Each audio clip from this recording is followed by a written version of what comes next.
Hello. Hey, Ron, can you hear us? Write a check. You put on. I said, no, I'm okay. He said, you should because I got the check. Ron, can you hear us? Yes. But that was real nice. They treated me like that. They are, it's a family organization. They That have to- Clay King took over. He was an attorney. Testing, testing, Really. testing, testing. They had changed. His father was over. He was washing insurance. The only just didn't. So he still has a few, like King Honda. And they have King Hyundai on State Road 7. And a few others. But he sold many of them. One on A1 on River Highway. Yeah, All of those. that's where I work. And before they built the old one, the parking lot was flooded. And you have to go ankle deep in water and get my car to drive up front. But people are just, you want to move, okay, I'll get one. Go back after the rain or so, and then bring it up, and then roll your pants back. But those were fun days. Hi, Gus, how you feel? I'm doing better. Good. I'm feeling really good.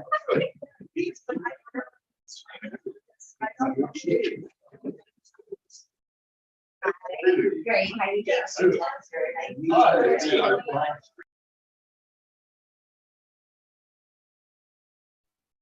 Testing 1 2 3 4. Testing 1 2 3 4.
So, excellent. Happy New Year to you. How are you feeling? Great. You been good? Yeah, right. Well, that's a good thing.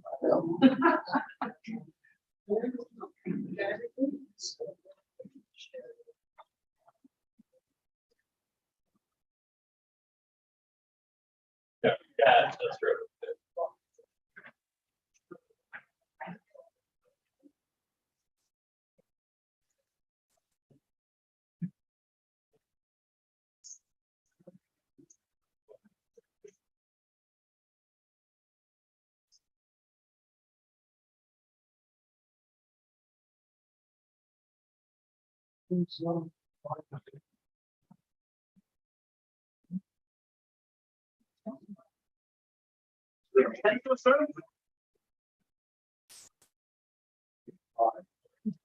Happy New Year.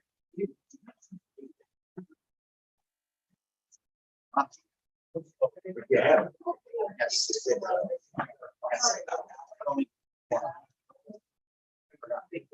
Not a problem.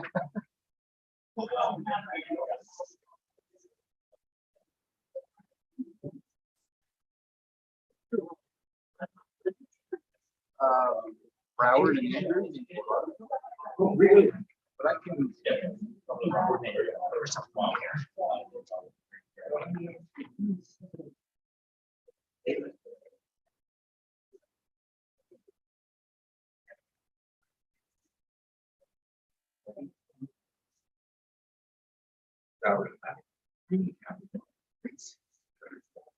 Oh, all right. If you're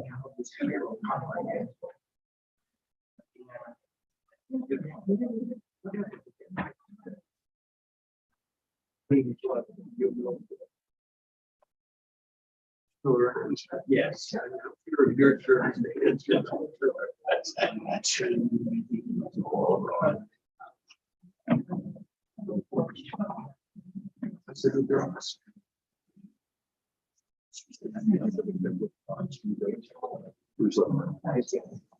It's the same one or different? Same one. Okay, good. It's fine. Yeah, going. Going slow. Yeah, it's good. Oh, there you go.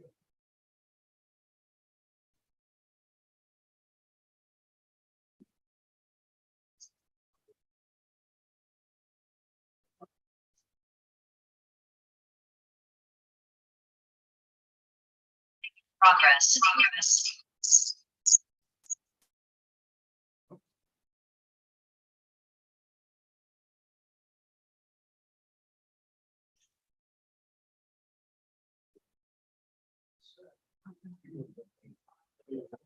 I'm ready to go to Dallas.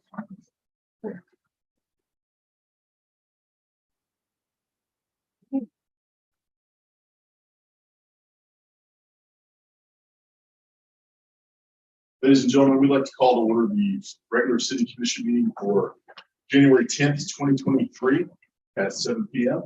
We please have roll call. Commissioner Brodsky, Here. Commissioner Barnett, Here. Commissioner Preston, Here. Vice Mayor Black, Here. Mayor Dan. Here. We could please stand for a moment of silence in our pledge of allegiance.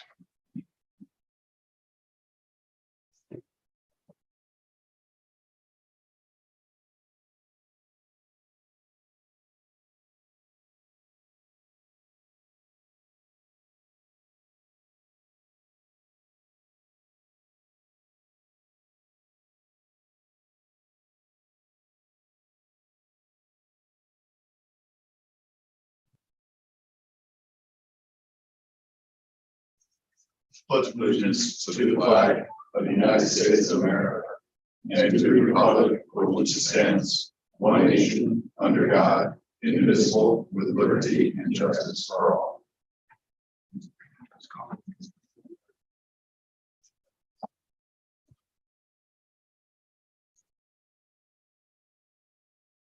If we could have approval of the city commission meeting minutes for the regular city commission meeting November 15th, December 6th of 2022, as well as the enterprise funds workshop meeting minutes of October 27th, 2022. Motion to approve. Second. Moved by Commissioner Parnas, seconded by Vice Mayor Hudak. All in favor, say aye. Aye. Those opposed? Acknowledgement of received board meeting minutes or education advisory board meeting minutes of September 7th, October 11th, and November 2nd, 2022. Affordable Housing Advisory Committee minutes of August 8th, 2022. Planning and Zoning Board meeting minutes of October 6th. Firefighters Pension Fund meeting minutes of August 29th. Code compliance meeting minutes of October 31st. Motion to approve. Second. Motion by Commissioner Parnas, seconded by Vice Mayor Hudak. All in favor, say aye. Aye. Those opposed? Approval of our agenda tonight for January 10th, 2023. Motion to approve. Second. Motion by Commissioner Preston, second by Commissioner Parnas. All in favor, say aye. Aye. For those attending via Zoom online, wishing to speak under public comment or on an item that's open to public input, please click raise hand at the bottom of the participants tab, and your audio will be unmuted when you're recognized by Mayor Dan. For those attending via Zoom by telephone, please press *9, raise your hand, and your audio will be unmuted when you're recognized by Mayor Dan. Please make sure that your audio is unmuted on your end by pressing *6. Thank you. Thank you very much. Our first item tonight, we would like to give a proclamation, to give out certifications of recognition for some of our employees who did some exemplary service in the city and for the residents here to our international fishing here right after Hurricane Nicole. On Wednesday, November 9th, 2022, the city's international fishing pier withstood significant damage from Hurricane Nicole.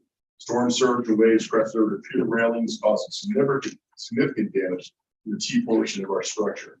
Immediately following the storm on Thursday, November 10th, 2022, city facility staff immediately began work to secure the portion of the pier west of the gazebo, which withstood the major damage. And everything west of the pier of the gazebo had minor damage. This work included reinforcing the stringers on the pier to reinstall wood deck boards, securing railings, repairing the damaged water lines to the bait stations, engaging the city's electrical contractor to restore the navigational lights, bollards, and other life safety needs. Work proceeded through two major holidays, Veterans Day and Thanksgiving, to ensure that the western portion of the pier would be safe for public occupancy in time for the city's holiday lighting. A significant amount of this work and time went into the repairs was completed by city staff. We would like to commend the actions of our facility staff who worked so hard on this: Steve Hill, George Goethe, and Angel Hassan. Steve, are you here?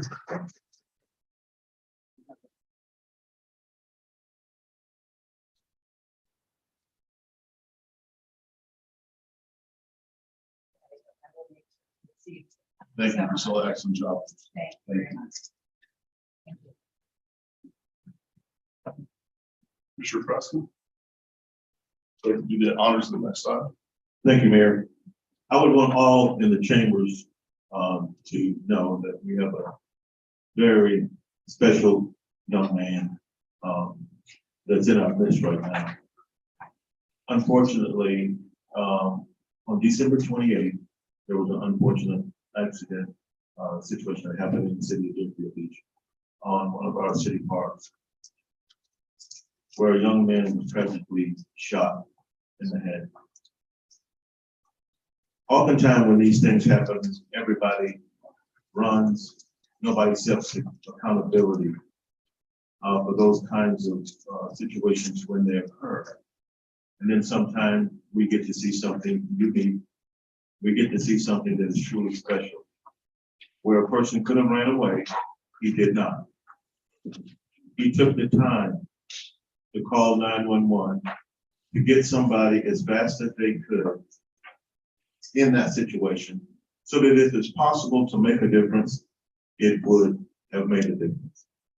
Sometimes it's very difficult for people in these kinds of tough situations to actually step forward and act what this young man did, and we're so very proud of him. So I would like to present to Deshaun Sands this certificate of appreciation. Thank you, Deshaun, for what you did, for taking the time to go through a really tough challenge. Deshaun, what you were seeing and act in the best interest of this young man because you were there. Thank you very much. Come on up, please.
Turnpike Authority regarding the BD&E study with the Sawgrass Expressway.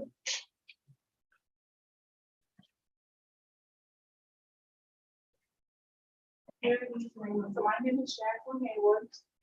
I'm the Turnpike Project Manager. I have some members of the team with me this evening. Could you talk in the mic, please? Is that better? A little bit. All right. So again, thank you for allowing us to come and present on this important project. And I'm going to get right into it. So as mentioned, it's a Sawgrass Expressway PUD study. The enterprise is looking to make improvements to Sawgrass Expressway and a portion of the Florida Turnpike.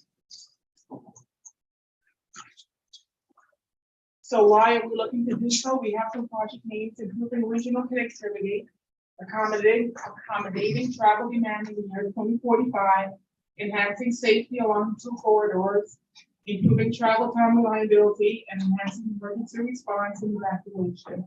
So based on these needs, we develop alternatives that would widen Florida's Turnpike and Sawgrass Expressway and improve the existing interchanges.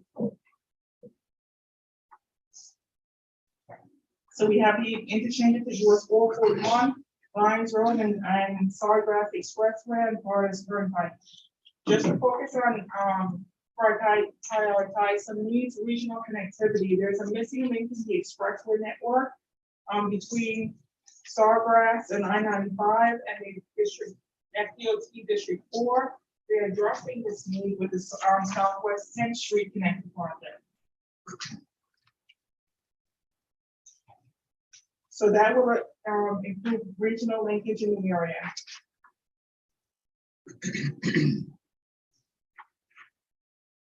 The regional daily trips, this graphic illustrates regional daily trips flows between Broward and Palm Beach counties. Broward currently use local roads for that east-west travel. So this direct turnpike access to and from Southwest 10th Street connector lanes will relieve the local east-west roadway network. The graphic shows, it's kind of cut off, so I can't really see, but the X pattern shows the interaction between Palm Beach County and Broward West and East of Turnpike.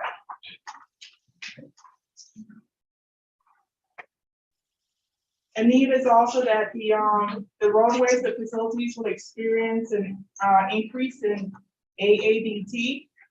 So that's the average annual daily traffic, and we're looking at between the years 2021 and 2045. And it's showing that there will be a 48 to 89% increase in traffic on Sawgrass and Florida's Turnpike. So on Sawgrass, west of Florida's Turnpike,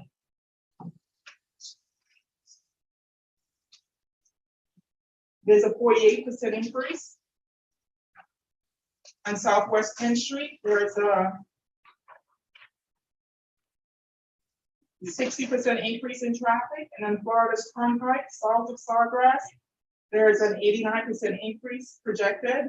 And north of Sawgrass and Florida's Turnpike, 78%. So this graphic is just showing the volume of traffic that is anticipated by the year 2045. And that's what the improvements that we are proposing, that's the year that we're trying to meet.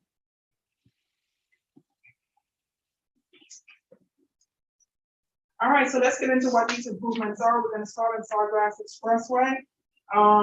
Looking at Sawgrass Expressway itself, also US 441 Alliance Road.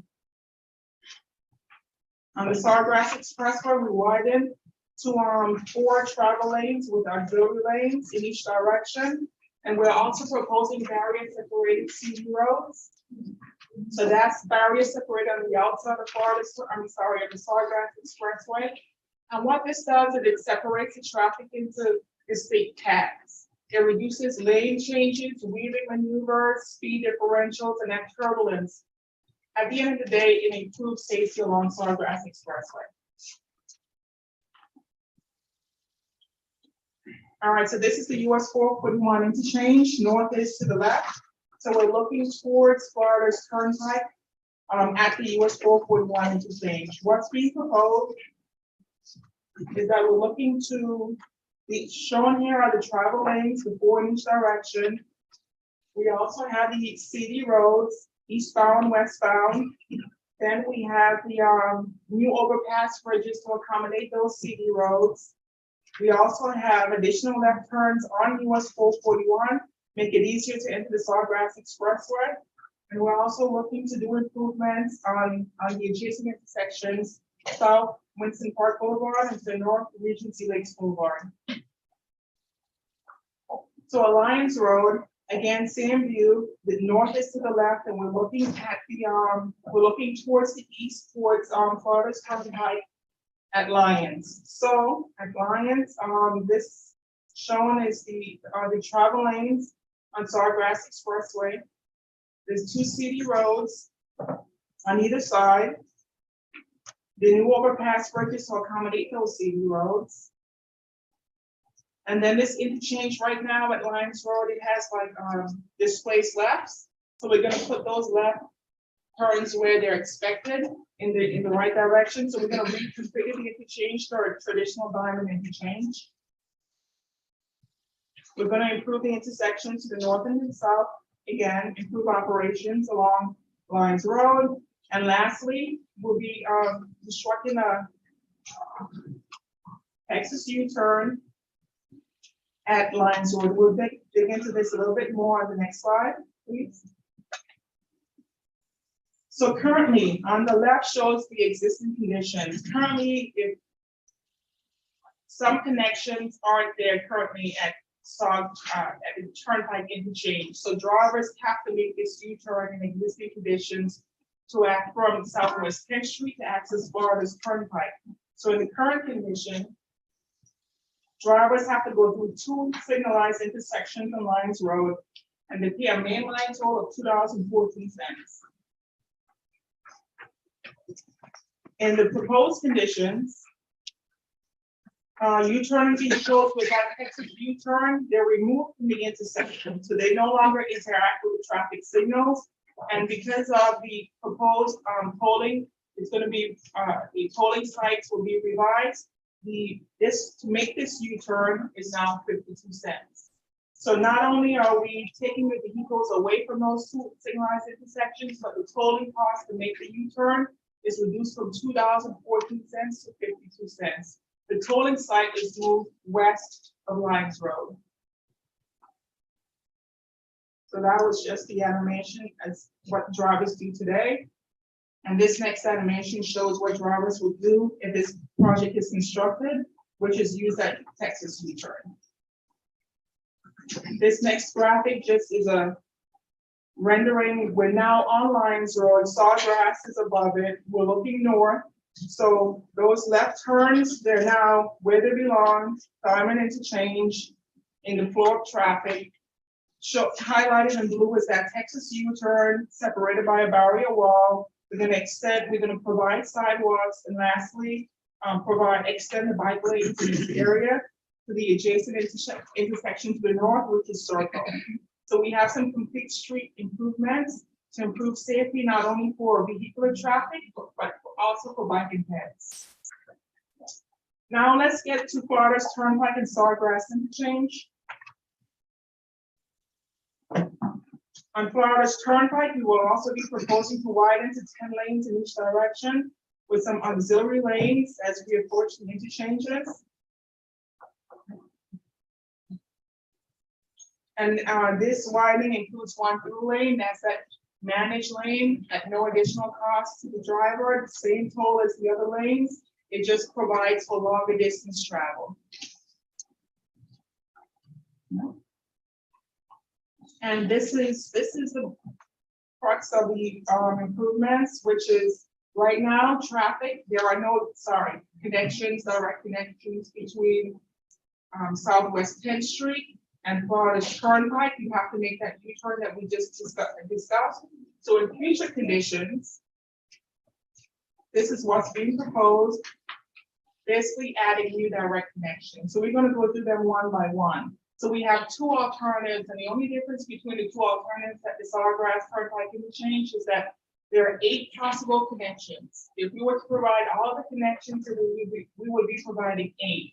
One alternative provides 4 of the 8, and the other provides 6 of the 8.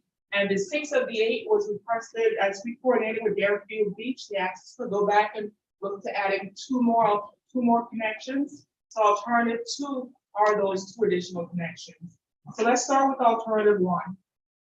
Alternative 1, the first movement would be Turnpike southbound to Southwest 10th Street local. So that's the local access, the local neighborhoods and businesses. The next connection would be local Southwest 10th Street to Turnpike northbound. So that's the opposite of the first movement. The third would be Turnpike northbound to the Southwest 10th Street connector. So from Turnpike northbound, you will be able to go straight to I-95 using the connector. And then the reciprocal of that movement, which is Southwest 10th Street connector from I-95, to Turnpike southbound. So that's alternative 1. Alternative 2 adds 2 additional connections of the 8. So that would be Turnpike northbound to local Southwest 10th Street. So that's the local access. And then the last connection being proposed is Southwest 10th Street connector to northbound Turnpike. So from I-95, we'll be able to head north and Turnpike with that connection. I failed to mention that the existing ramps will remain and they will be improved. They will be reconstructed to improve safety. So what does this mean? Right now, Alliance Road is getting a lot of U-turns from the lack of connections. Sorry, I failed to mention potential right-of-way impacts in the park. Of course, with the 2 additional connections, alternative 2 impacts Quiet Waters Park a bit more than alternative 1 does. Next. So Lions Road, so we discussed the Lions Road U-turn, how we're moving the traffic out of the city lines intersections and reducing the tolling. These connections that are being proposed at this interchange provides benefit to the Lions Road intersection. So alternative 1 reduces in the AMP 4% and 27% in the PMP. So 850 vehicles if nothing was done versus what you see there in blue, 820 and 620 in the afternoon. Alternative 2 with the 6 of the 8 connections provides the most benefit to the Lions Road intersection. So versus 850 if nothing is done and traffic continues to build versus 350 vehicles making that U-turn. And in the afternoon, even better, only 160 vehicles will make that U-turn in the afternoon peak. So that's a 59% decrease and an 81% decrease. There are benefits. Both alternatives provide significant benefits over the no build or do nothing. So do nothing would mean just regular maintenance, no improvements are made. None of these connections to that Southwest 10th Street projects are made.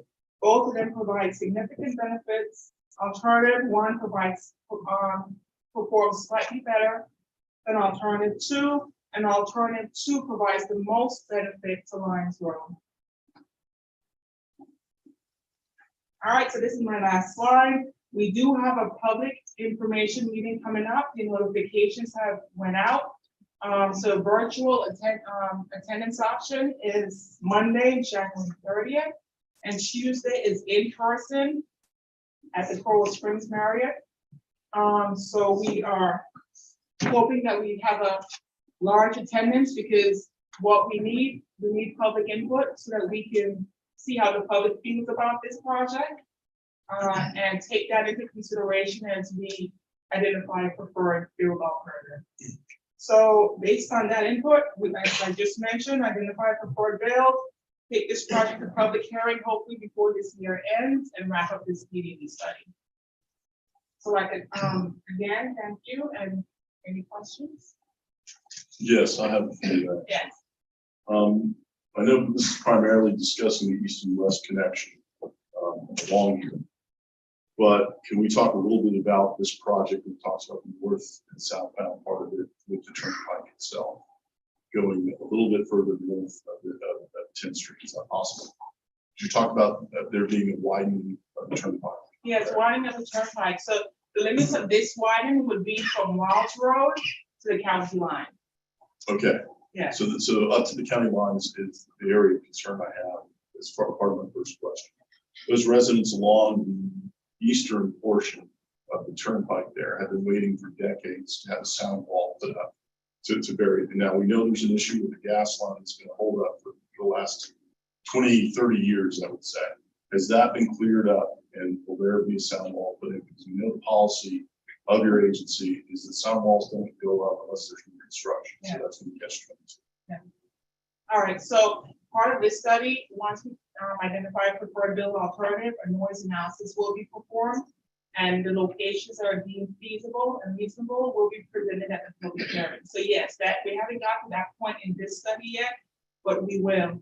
Your question as it pertains to the FGT, FGT will have to be relocated. There's some state right away to the, on the east side that we're proposing to relocate it to.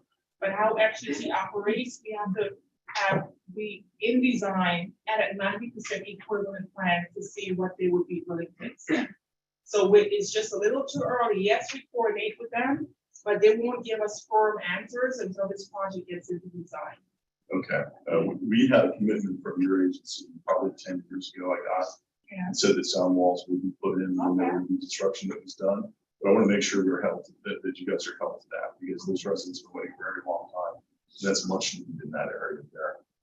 My other question is, talking about right-of-way issues for Quiet Waters Park. Yeah. In that northern eastern portion, which I think is where the right-of-way concerns Yeah. would be, there's a bald eagle nest there. Is that part of the concern that you guys are looking at, or is that have it been moved? Which I don't think they have. I don't think a bald eagle has been spotted, but it takes a long time to be able to consider a nest vacated. So it's there, and we're aware of it, but we're not impacting it. Okay. Yeah. Okay. And the other concern I have is on the northbound portion as it comes up with that exit ramp, and there's going to be improvements to that exit ramp. Is that any type of widening that's going to happen that would impact the residents just to the east of the turnpike then, on the south portion of 10th Street? No. Okay. Yes, the only right of way impacts for all these connections is the Quiet Waters Park at the interchange. Okay. So if there is any work that's done in that area, and I don't believe there's complete sound wall there, potential for sound walls for those residents. There is. There are sound walls all the way? No, when Okay. you said potential, there is a potential for noise Potential. walls as we perform the noise analysis. Okay. Yeah. Thank you very much. Appreciate that. Okay. Commissioner Drosky. Thank you, Mayor. This project abuts, my district, so I have a big interest, obviously, what's going on here. And you mentioned the Lyons Road intersection and decreasing traffic there. Yeah. But the converse of that is it increases traffic in Deerfield Beach. You're pushing traffic, into my city here. And so the alternatives, show these four movements.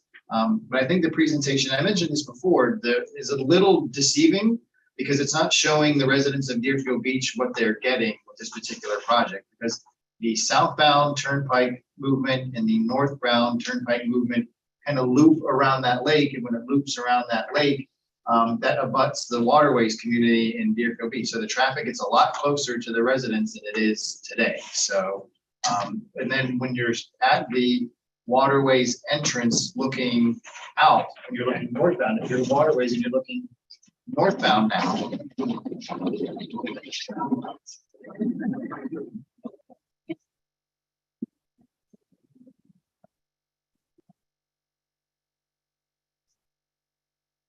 Those of you.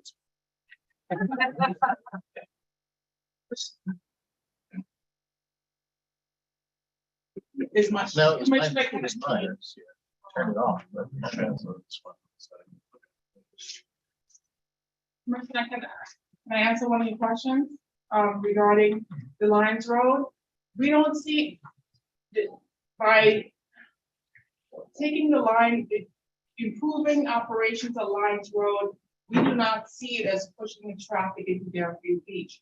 We're accommodating we're accommodating all the traffic to the best of our ability at the interchange with those direct connections. And also with whatever improvements, Sorry. you are right, the rendering that we show, we're limited in the amount of slides that we can present here tonight. But the renderings that show the residents in your community, Deerfield Beach waterways, Independence Bay, they will be posted online, so that they can see, visualize the improvements at that entrance, and they will also be at the exhibits at the in-person meeting. So they will have plenty of opportunity to see what the improvements could potentially look like. I guess I'm gonna have to just try to amplify my voice then. Okay. So I agree, but if I'm a resident and I'm looking at this presentation, I'm not seeing what I'm truly getting, because if you're looking north, or what I was trying before my microphone went crazy was Yes. if you're looking at that intersection at Waterways northbound, whereas now you're looking across and you see the lake at Quiet Waters Park, now you're going to see ramps. You're going to see ramps going northbound onto the turnpike. So your understood. view is going to be very different tomorrow than it is today with this project. I just want my residents to understand that this is going to be a different landscape in the future than what they have now. Well, at Waterways, we have been coordinating closely with the Southwest Head Street Project, which we have 2 representatives here from District 4. That view is not going to change. We understand that there was a commitment that there will be no grade separation at Waterways, and that has continued even with this project. So they'll be able to see straight across from Quiet Waters once District 4 is finished. And when the turnpike comes in, they'll still be able to see straight across the Quiet Waters Park. No, and I appreciate that was one of the concerns, and I see Benita and her team here, Yeah. that they were very accommodating to move their project a little further to the west because otherwise the ramps did begin in front of that neighborhood where they don't now. So I just want to ensure that continues as we go into the future, and then just, be in touch with the residents, and the commission as we go forward, because there are some nuances to the project, obviously. Definitely. Independence Bay invited us to present at their HOA board meeting, I think it's next week or in 2 weeks, and we'll be doing the same presentation there as well. Okay. We did not get that request from Waterways, but we did meet with them. Yes, I was there. Right. Thank you, Mayor. Thank you. Thank you so much. Really appreciate the time. No, you too. Thank you.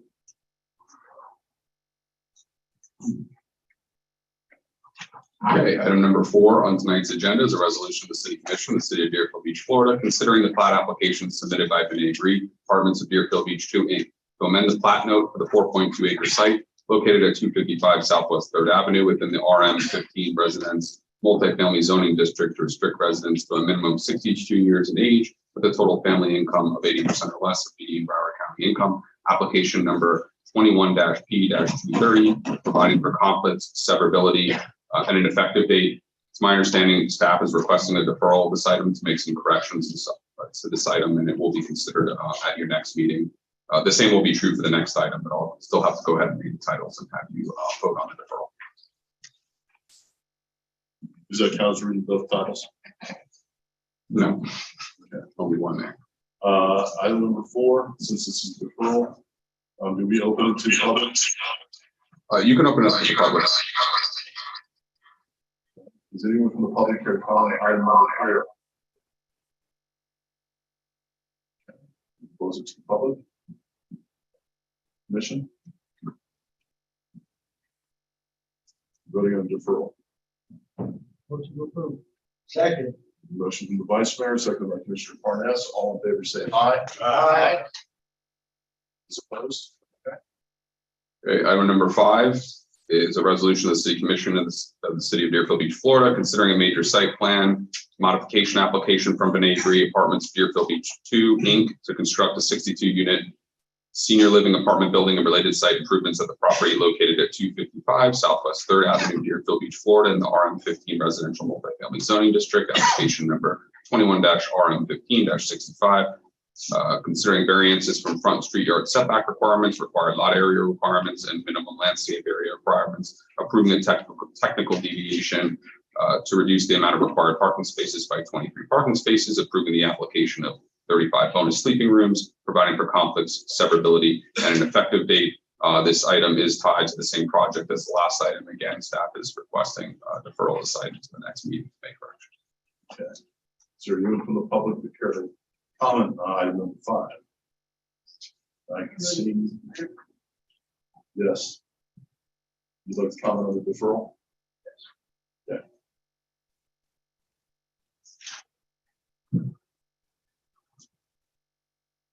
Richard Rosenzweig, client of Deerfield Beach. I would say, to approve of this strong thing myself in the future, I'll be doing here. Because I see the improvement goes through and the building take place in Deerfield. Thank you. Thank you. Anyone else from the public? I'm going to close it to the public. Motion to approve. Commissioner Parnas, you have And for clarification, motion to approve the deferral, correct? Hold on, before we do that. I want to thank the Department of Planning and Development. Seniors are part of our population. Many are living on just Social Security, and low-income housing is essential for their well-being. So I want to thank them for bringing this forward. I know we're postponing this until the next meeting, but I wanted to thank them for their research, their effort, and consideration for the seniors of Deerfield Beach. the motion, I make a motion for the postponement. deferral. Well, I think there was a motion. We have a By- motion by Commissioner Hudak. Yes, I'm I'll sorry. second it. Thank you. Vice Mayor Hudak made the motion, second by Commissioner Parnas. All in favor, say aye. Aye. Okay, item number 6 is a resolution of the City Commission of the City of Deerfield Beach, Florida, considering a major site plan modification application from 7-Eleven Inc. to demolish the existing convenience store and construct a new 3,205 square foot convenience store and related site improvements at the property located at 1991 Northeast 2nd Street, Deerfield Beach, Florida, in the Business Community B1 zoning district, application number 87B174 revision 2. Considering variances from the landscape requirements of the land development code to permit eliminating the minimum 5 feet perimeter buffer on the east and west sides of the property required by code, to permit the eliminating of the landscape buffer requirement to adjacent residential properties for the easternmost 24 feet of the property, and permit palms in lieu of the code required canopy trees in the remainder of the buffer, to permit 5 and 10 foot terminal aisle widths in lieu of the 11 feet required by code, to permit an 11% landscape area in lieu of the minimum 15% required by code, case number 2519, considering a technical deviation to permit 12 on-site parking spaces in lieu of the 22 spaces required by code, case number 2518, providing for conflicts, severability, and an effective date. Just as a reminder to the commission, because there are variances being requested, this will ultimately require a 4/5 vote to pass. Additionally, I know the applicant's representative is here, so if she can come up before her presentation and just state whether she chooses to waive the right to a full formal quasi-judicial proceeding. Thank you. Good evening, Mayor and Commissioners. Heidi Davis with the law firm of Gunster and I.T. Wade. Presentation.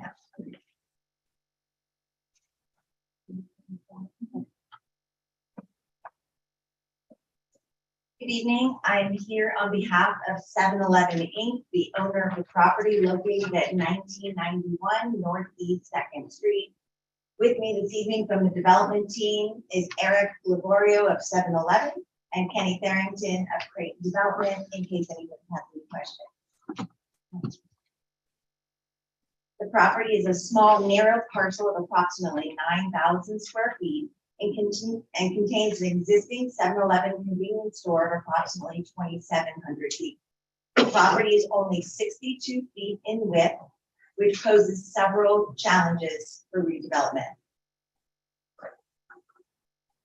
The current 7-Eleven has been on the property since the 1960s and before the Land Development Code. The property and the current 7-Eleven are currently legally non-conforming. The property has a commercial land use designation and is zoned B1. Convenience stores are permitted uses within the B1 zoning district. We are excited to be here tonight to present the new 7-Eleven to you all. We have been working extremely hard with the city staff to bring this new 7-Eleven development forward.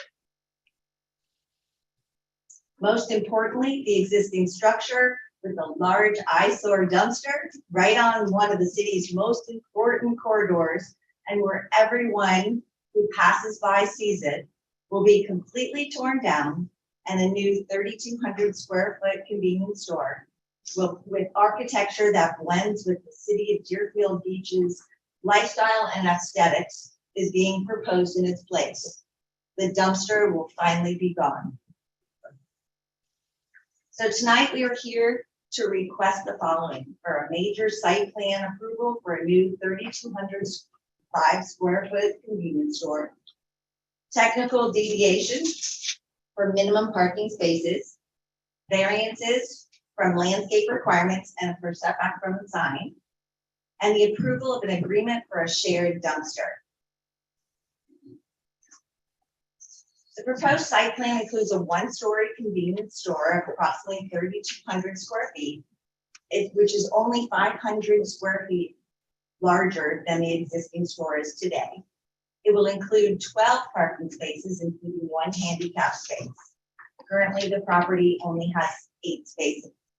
The project orients the convenience store more to the rear of the property, as the convenience store was required to dedicate an additional 5 feet of right-of-way along A1A. The site plan includes a bicycle rack and pedestrian walkway to allow greater connectivity and pedestrian safety. A 6-foot masonry wall is located at the rear of the structure. 7-Eleven will complete the wall to the eastern property line to fully screen and secure the property. The structure's architecture incorporates a metal standing seam roof matching several of the existing buildings in the area, including Island Water Sports and the neighbors to the east. Lap siding bead patterns at the base of the structure and large glass windows and doors further enhance the structure's facade. The project incorporates additional landscaping and 4 additional parking spaces, which exceeds what is on the property today, and again, will completely remove the dumpster from the property. As you can see on this slide, the new 7-Eleven blends in with the surrounding structures and will completely revitalize this parcel and the city's main thoroughfare to the beach. Beautiful landscaping has been incorporated along the street and at the building's front, and all mechanical equipment is completely screened on the roof by a parapet surrounding the entire structure. In order for 7-Eleven to accomplish the redevelopment of the property, we are requesting a technical deviation for parking and some minor variances.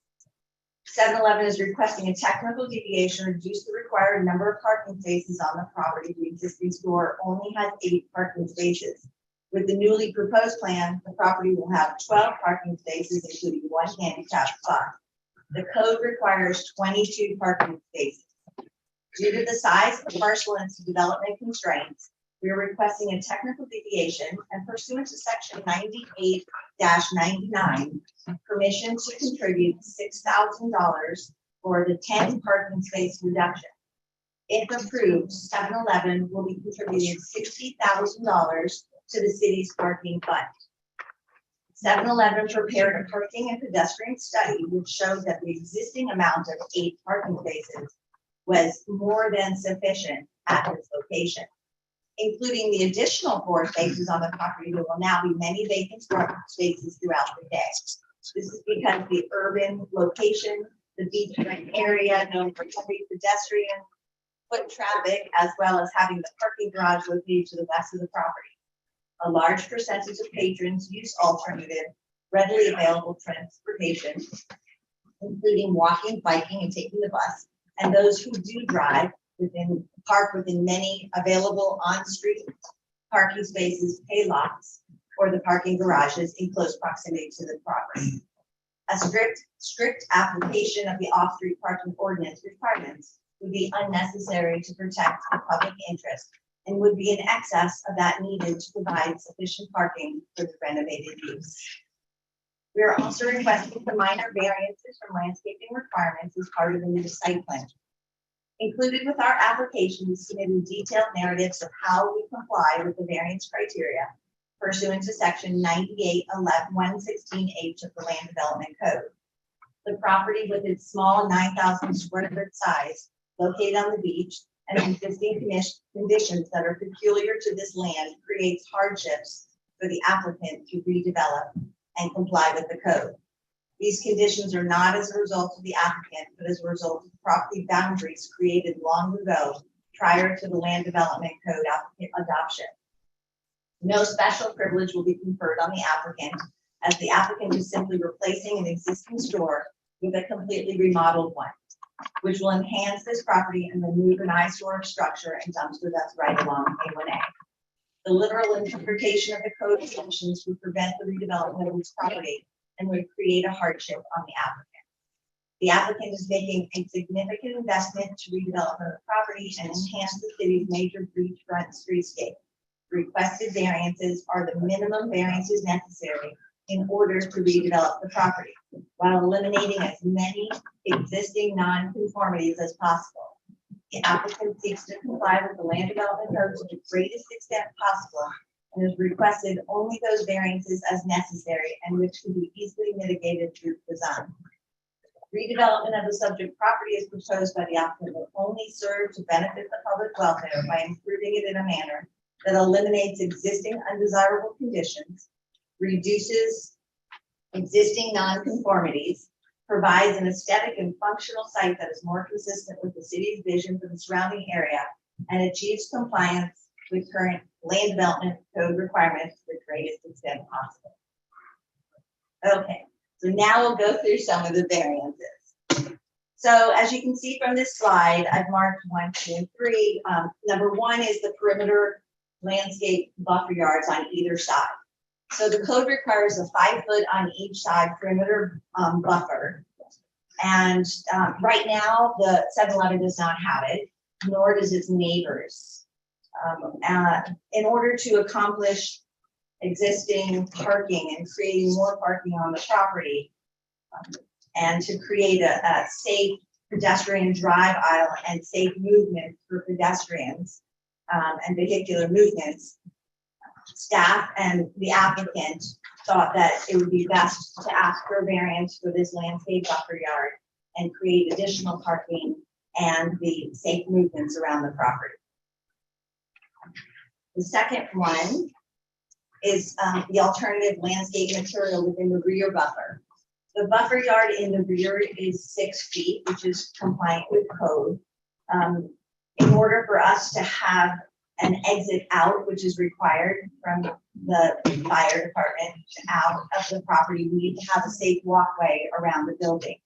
So the landscape buffer yard would be across the back 60%, and then we have the required sidewalk and door exit. Also, because of these emergency access requirements, there's not sufficient space to put canopy trees back there. So the applicant is proposing multiple stacking of palm trees back there to shade and fully secure that back and protect it and screen it from the neighbors to the north.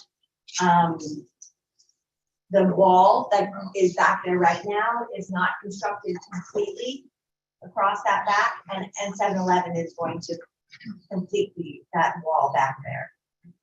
The next one is to the next variance is to reduce the size of the parking road terminal islands. Terminal islands need to be 10 feet of landscaping with a type D curve. We meet that in 3 of the locations. We meet it at both the south ends along A1A and at the northwest corner of the 7-Eleven store. The one on the northwest doesn't meet that. And the reason why is because we wanted to get and incorporate additional parking, another parking space in there. So by reducing it, we're still having the visual effect at both a double screen from A1A with the large, actually there are even more enhanced landscape islands than required, and it'll meet the intent of the code.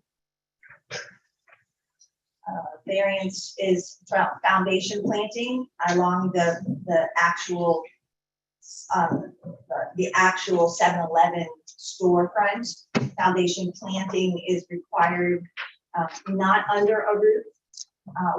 7-Eleven corporate requires it to have an overhang to protect its customers from inclement weather. And if you put plantings underneath, they'll just die. We're also required to have a sidewalk up there, but we believe that the intent of the code is met with regard to the landscape islands that are fronting right at that side, up at the front. We have a reduction in landscaping from the 15% to 11%. This is a lot more than what's there today.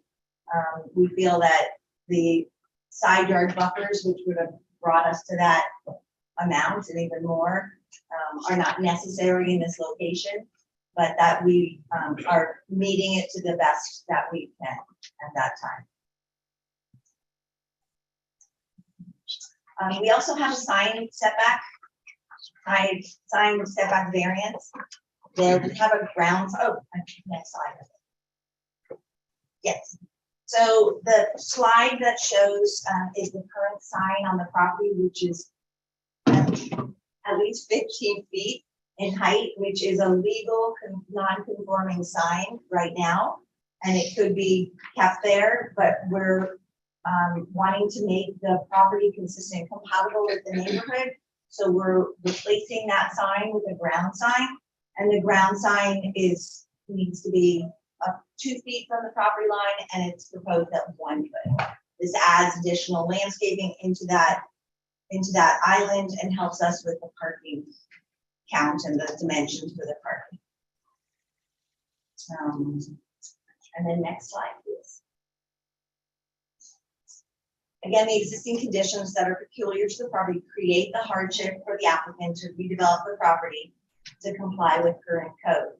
Based on lengthy discussions with staff over the last year or so, we're requesting the minimum variances necessary to allow the redevelopment of the subject property. The technical deviation for parking and these variances will eliminate the existing undesirable conditions and reduce non-conformities. The property will be more aesthetically pleasing and more consistent with the city's for the surrounding area. And the dumpster. So in order for us to move the dumpster off the property, we have entered into a dumpster agreement with Island Water Sports, which is our neighbor to the west. And we will be sharing a dumpster. And we have a dumpster agreement that has been signed and approved by both parties. And it's a mutually beneficial agreement that'll benefit both the property owners and the city. And we'll have one dumpster for both properties. Okay. There will no longer be the eyesore of a dumpster located on the 7-Eleven property along with the city's main beach front corridor. The new 7-Eleven will be consistent and compatible with the neighborhood and will be a welcome addition to this area. In conclusion, we wanted to thank you for the opportunity to present this evening. 7-Eleven has been working really hard with staff. We thank them so much, and Eric for working through this project with us. We wanted to make this project something that the city will be proud of and not roll their eyes every time they walk by or somebody drives by. And we agree with staff's recommendations of approval and prospective request, the approval of application 87-B174 for the major site plan with technical deviation parking variance to shared dumpster agreement as presented. If you have any questions, we would be happy to answer them. Thank you so much. Thank you very much. I have a question right off the bat. Yes. With the 1 foot variance on the sign and put it lower to the ground, put it closer to the roadway, does that create any type of visual impairment for the adjacent driveway or anything else? It doesn't. In fact, it's over 22 feet from the actual roadway. Okay, So if you go back to slide, but I'm talking about if you're pulling out of the driveway of adjacent property on water sports, is there any issue there with that sign being in that location? Creates a visual impairment. I'm trying to find one that says no, because it is so far set back. No, I'm just gonna say no. Excellent. Vice Mayor Hudak. Thank you, Mr. Mayor. I love the idea, and I was very upset when 7-Eleven delayed this project a couple of years ago. So I'm so glad that we were able to work together in order to get this property approved. The one question I have, and it's more for staff probably, is over the years, I have had numerous conversations with the property to the west of Island Water Sports, as they've been trying to put a variety of different businesses into their location. And they were told that they can't have a variance on parking and that they would have to purchase or go into an agreement with the parking garage. And I'm wondering why the option is given to 7-Eleven where it wasn't given to those other owners. So the other owner, property owner. So maybe Eric can enlighten me on that. It'd be greatly appreciated. Sure. Eric Powers, Director of Planning Development Services. I believe the property you're speaking about, they went through a process to remove parking spaces to add outdoor seating. And so they went through that process, received approval for it. And then, so by reducing that parking, technical deviation is in a sense a variance and require a hardship. So they self-impose their own hardship by removing those parking spaces for outdoor seating and by creating additional service area. So they don't meet the requirements of a technical deviation. One of the other options the city has offered other properties along the barrier island is to enter an agreement with the parking garage to offset parking spaces. So it's another option that we offer residents, commercial property owners along the barrier island. Thank you very much, Mr. Powell. Commissioner Preston, Commissioner Gross. Thank you, Mayor. First of all, very nice presentation. But you mentioned several times about an agreement between Water Sports and 7-Eleven to share a dumpster, taking away the eyesore that's there now. How could we be assured that two businesses using one dumpster is not going to create a problem and an overflow where you thereby not only going to create problems with so much garbage, it can attract critters? How do we know that won't happen?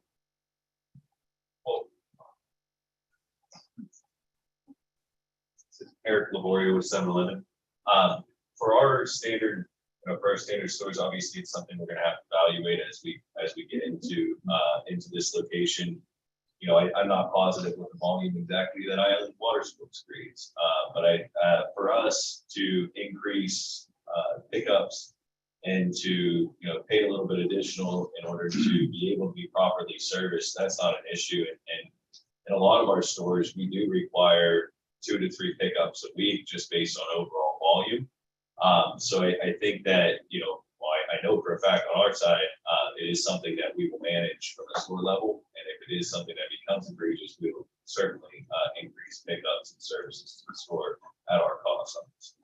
So let's assume that we begin to incur a problem, slight as it may be.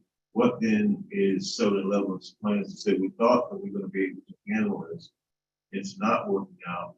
Do you have a plan in place, or would you have to wait and see what volume you create versus what Water Island Sports create and then institute something?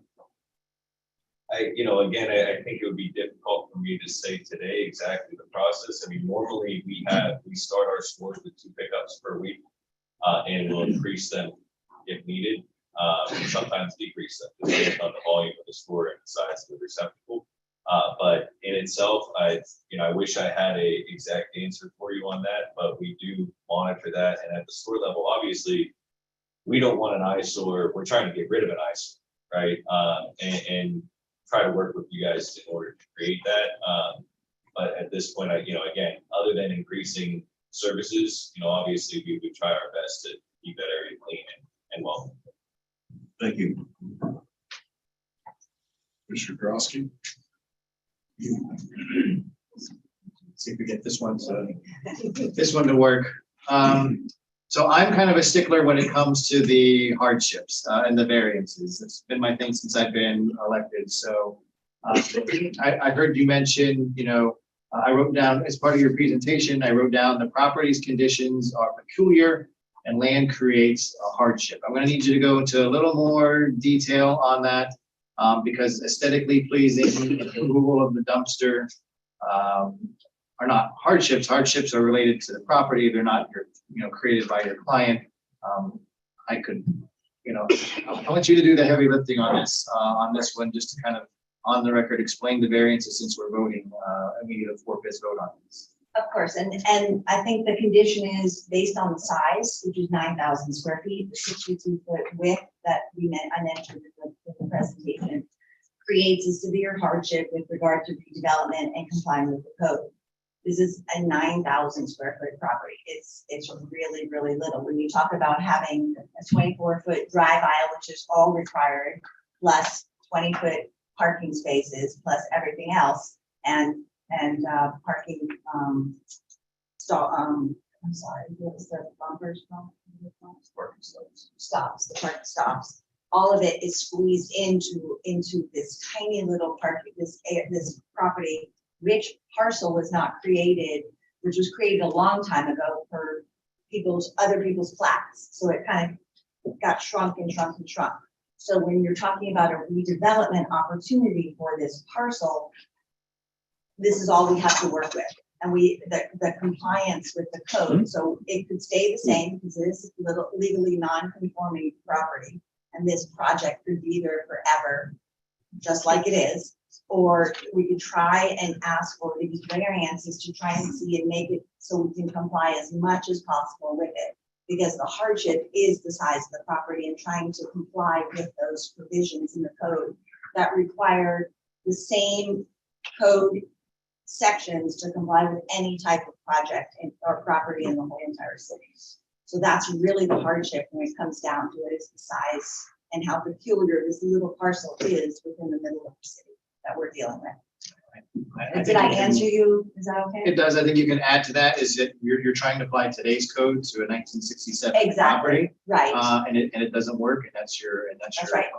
hardship. And again, in the presentation, I think I said that it was this project, this property was designed and developed prior to the land development code regulations. So we're trying to kind of now fit it into a square peg and round hole. Right. No, I like it's a much needed improvement for that site for sure. I hope I answered your question. Yes, thank you. Thank you.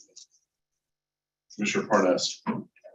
I like the idea that we have a convenience store at the beach, basically.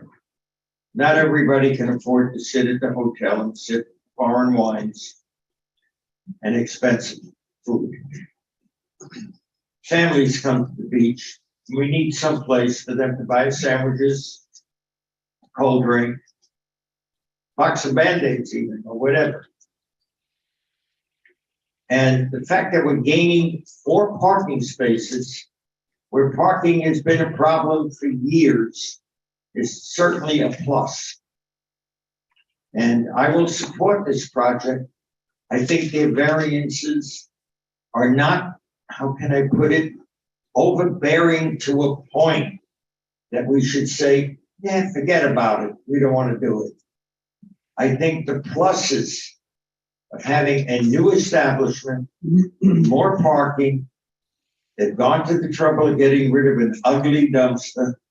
They've made an agreement to share a dumpster. From what I understand, if it's not enough, they will increase the pickups rather than be summoned to a point where it becomes not profitable at all. Because overflowing dumpsters is not acceptable, and we know that, and they know that. So I think it's good. I think it's good for the average Joe that has a family, wants to go to the beach, and has a limited budget. And they can go to 7-Eleven and satisfy their needs and enjoy the day at our beach. By the way, the most beautiful beach in all of Florida. I love our beach. And I think most people who live in Deerfield love our beach. So I suggest to this commission that we grant them the variances and hope they live up to their promises. If not, there are actions we can take. So I'm not worried about it because it's not, well, if we do this and they don't do it, what do we do then? We have remedies. We all know that. I'd say give them the opportunity. Thank you, Commissioner. Is there anyone from the public who should comment on this side? Yes. What?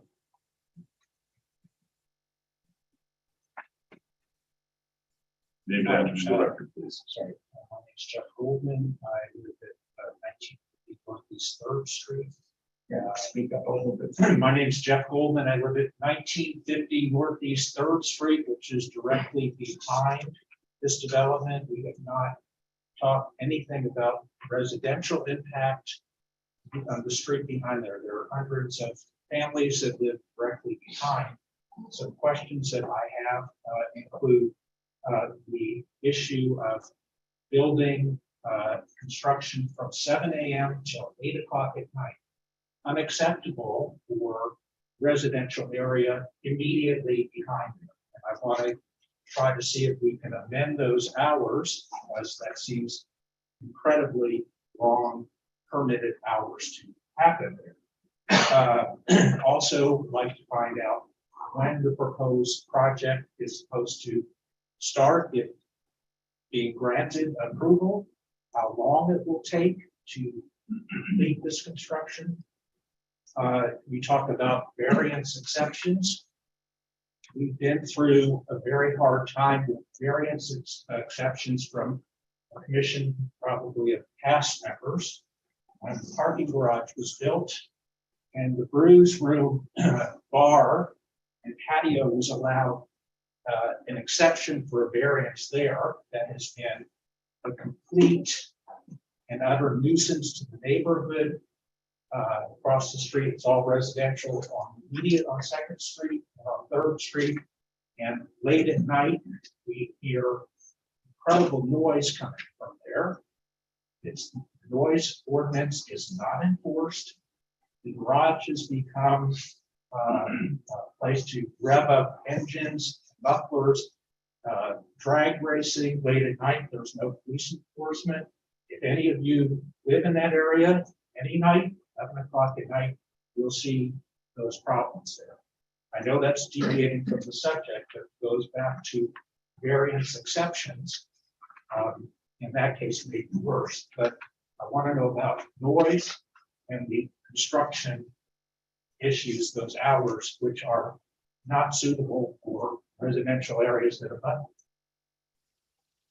I have a question for Mr. Goldman. Do you have any issue with the variances that we have proposed? Not specifically. You talk about the dumpster though. So is that ugly dumpster just pushed to 7-8 feet to the side? Is that still not in use? There's not going to be a dumpster there. It's the same dumpster that exists behind Island Motorsports. It's going to be Behind, shared. okay, that's fine. Yeah. Other than that, That's the biggest concern. Thank you very much. but I'd Appreciate it. like some of those things answered. Yep. Thank you. Thank you. Anyone else in the public? Come on up.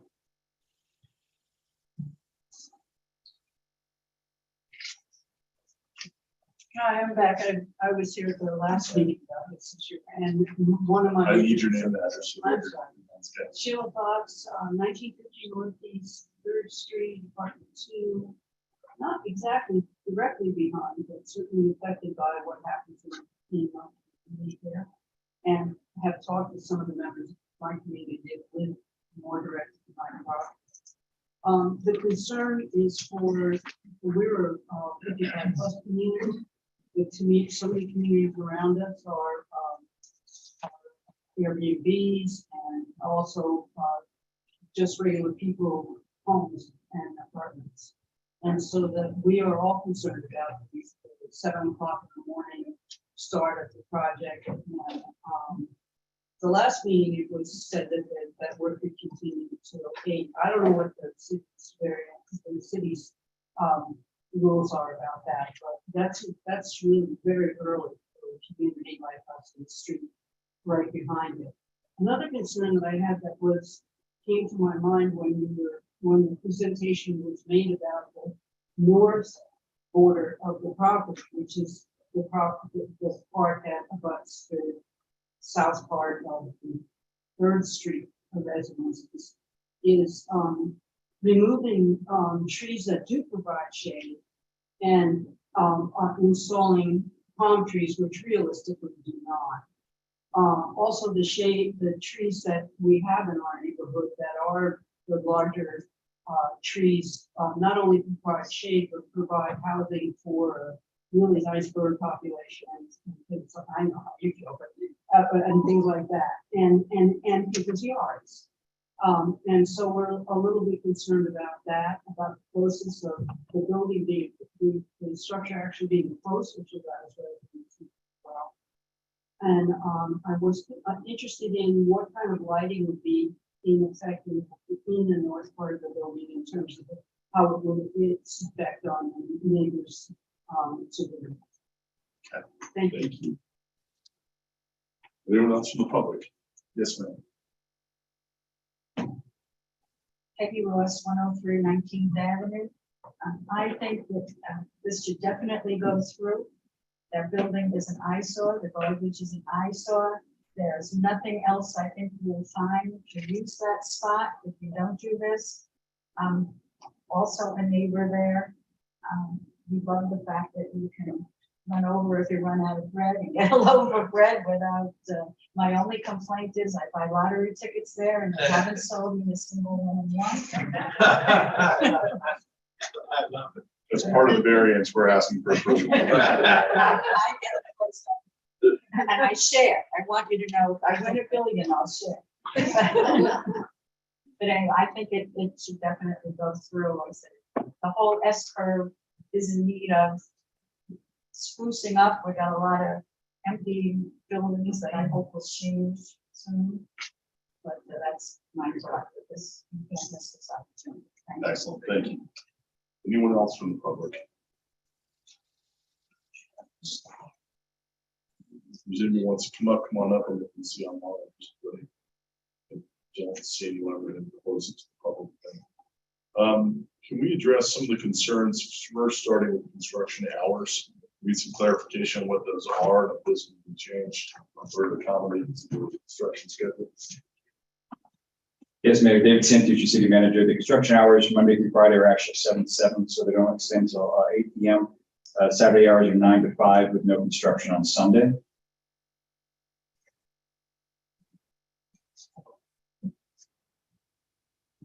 That is as per the city code. Yes, sir. Let's see what you know. Kenny Darrington with Creighton Development and Construction. As far as the construction hours, we understand the concerns.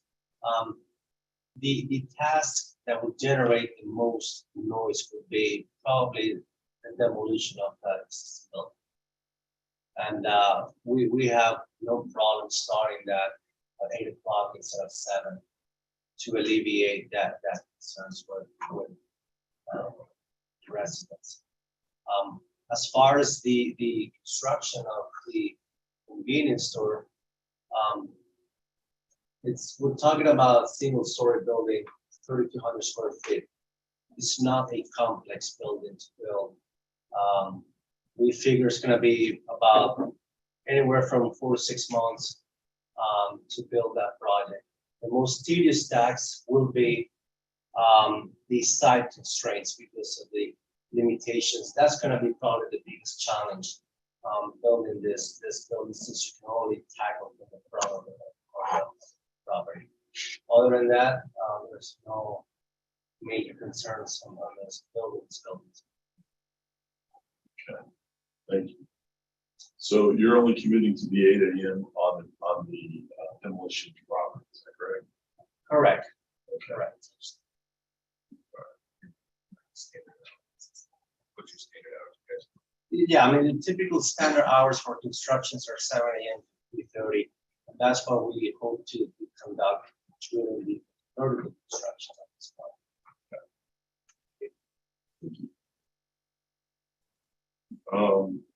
I want to steer this back towards the north portion of the property on there, because there's a couple of points that we made that, and I was curious about. I'd like to see what the current shade trees look like. One thing I just want to point out to the board, I know we're all happy about eliminating the dumpster, doing that updated. I think that's fantastic. I don't want us to be caught up in that, and that we ignore any other concerns might be there, just because we're getting rid of the horrendous dumpster, because I know that was highlighted many times in the presentation. And it's obviously something that's a good thing. This is the challenge you have of something. I mean, this is built before I was born. You have an idea how old I am. But, this was built before I was born, and back when 7-Eleven actually were the hours they kept, as opposed to being just the main company. Part of the conformity on this, it's not like we're taking something that's conforming now and making it non-conforming in order to accommodate change or improvement there. We're actually taking something that's currently not a conforming property and improving it to make it more conforming, not completely where it needs to be, where it would require variance. But I think the variance is the type of facility that's there. In order for it to maintain that, which I think all of us agree that is a welcome entity on the S curve. But in order to maintain that and keep it in modern times, considering that this facility at 2,900 square feet was built up to 1960 standards, and the current time we're only asking for an additional 300 isn't a bad thing. They're actually adding parking to it, which is something you don't see on the S curve. So I think this is all a lot of very positive stuff. I think part of the reason for the variance is the limitations that are there created by other pre-existing buildings.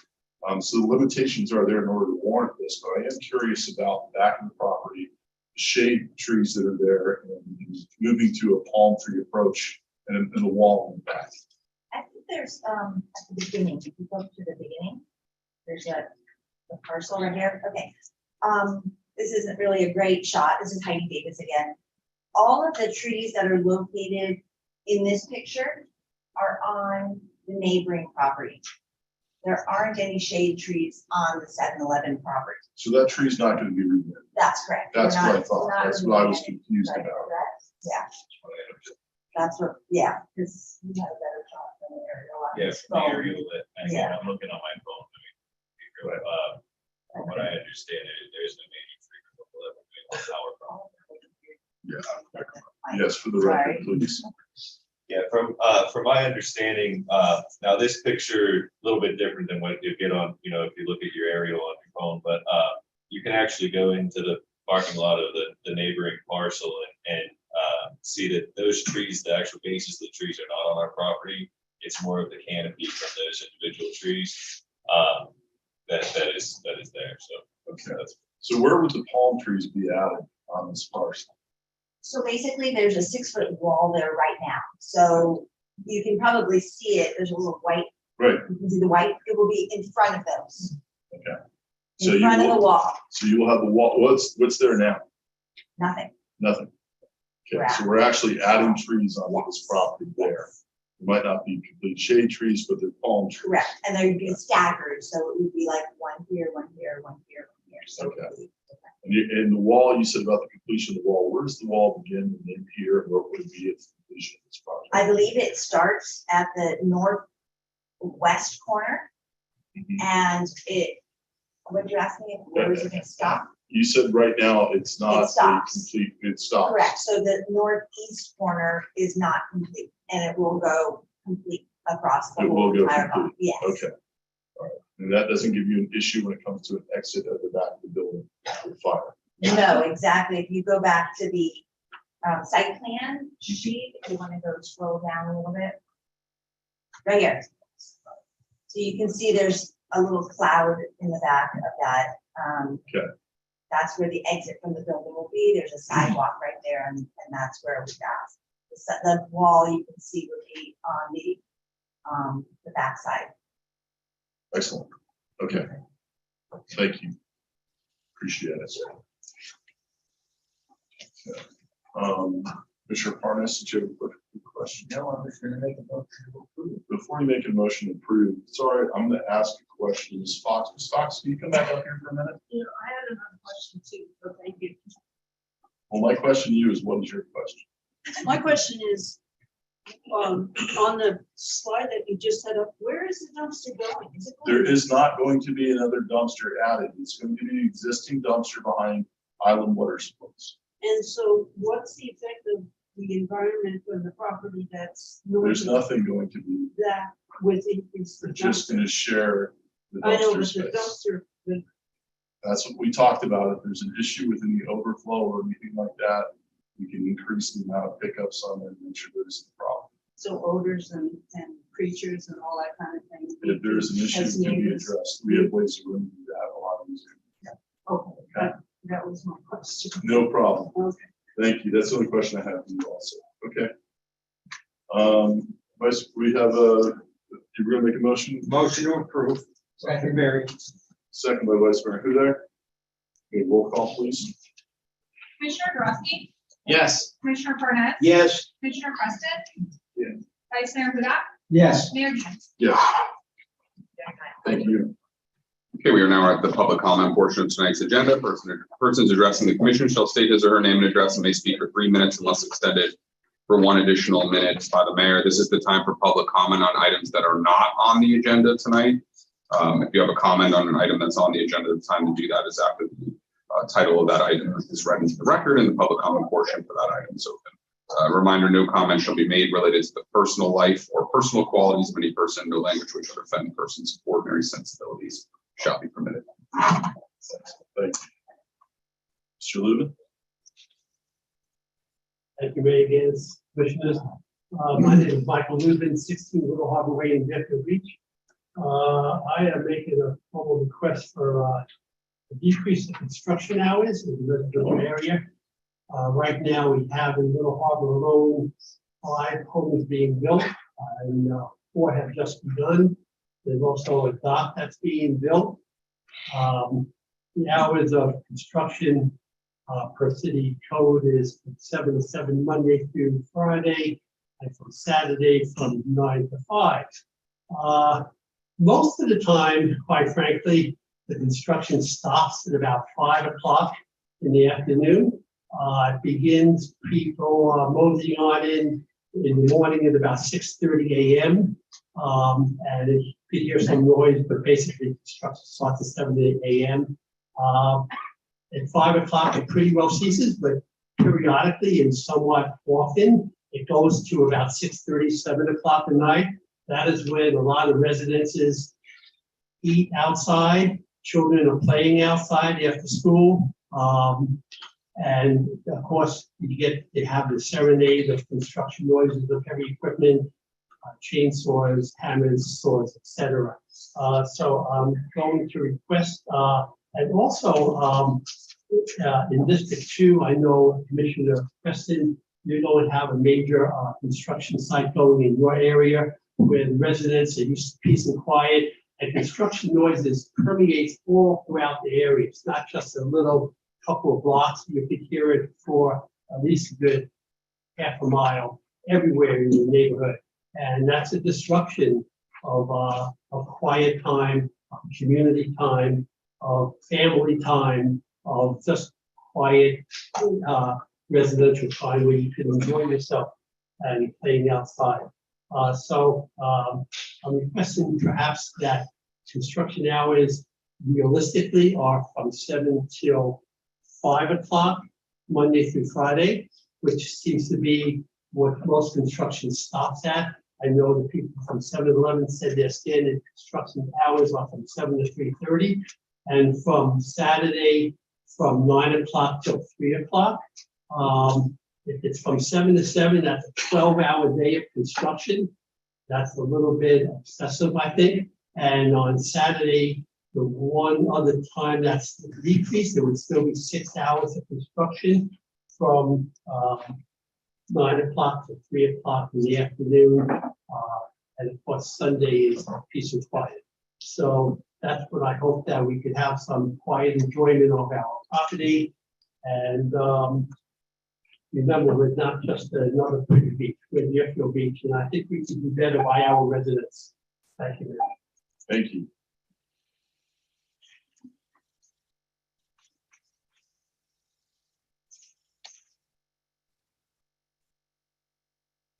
Good afternoon. My name is Louis R. Graham Bracy, and I live at 501 Northeast First Terrace. First thing I want to ask, the water hydrogen, someone ran over it and broke it like almost a month ago. And they came and pick up the big piece, but they left the other little piece down there, and you know that part is there. And if it's a fire, a water hydrant, I think, supposed to be sitting there, but the next one is way down the road. So I wonder when the engineer's gonna come out and replace it.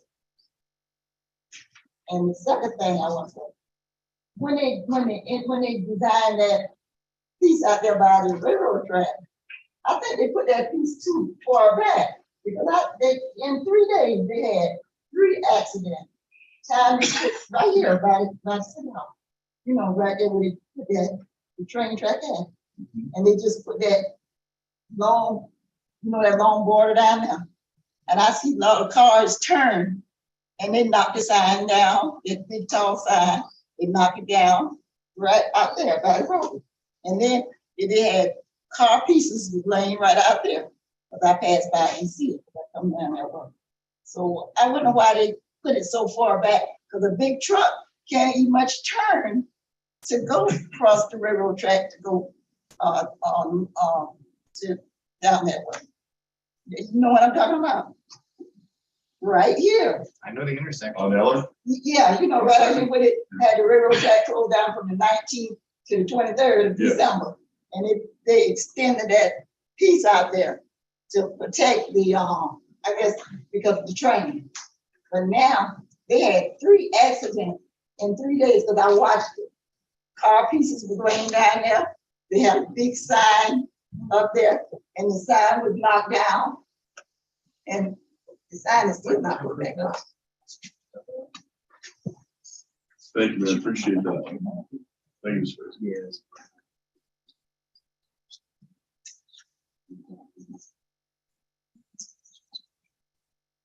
Daniel Shinetsky, 34 Keswick B, Deerfield Beach 33442. First of all, I want to wish all the commissioners happy, wonderful, healthy new year. A lot of success for the city and for everybody here on this board. Thank you. Happy New Year.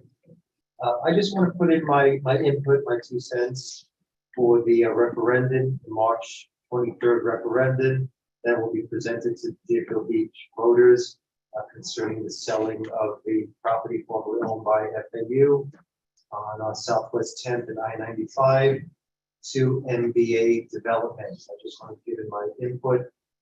They say actions speak louder than words. Well, I looked into 2 projects that were developed and owned by MBA, and I was very, very favorably impressed. The first project is Fountains of Boynton Shopping. It was called Fountains East. It was developed by MBA Developments in 2008, 2009. It's a beautiful architect, the aesthetics. I mean, I have no building experience, architectural experience, but just from looking at the project, it's very, very well done. It's a shopping center plus housing, and I was very, very impressed. So this was developed by MBA. The other property that I looked at that is owned and developed by MBA is 2001 West Sample. It's a 4-story commercial building. It has medical offices. And in fact, it was rezoned from industrial to community business recently. And again, I was very, very impressed by that property. So 2 developments that were developed and are owned by MBA. Very, very impressed. Fountains East Shopping and 2001 West Sample. And I was very impressed. So, like I said, if actions speak louder than words, their actions are very good. So I'm in favor of the referendum in March. We presented to Deerfield Beach voters. Thank you. Thank you. Anyone else from the public?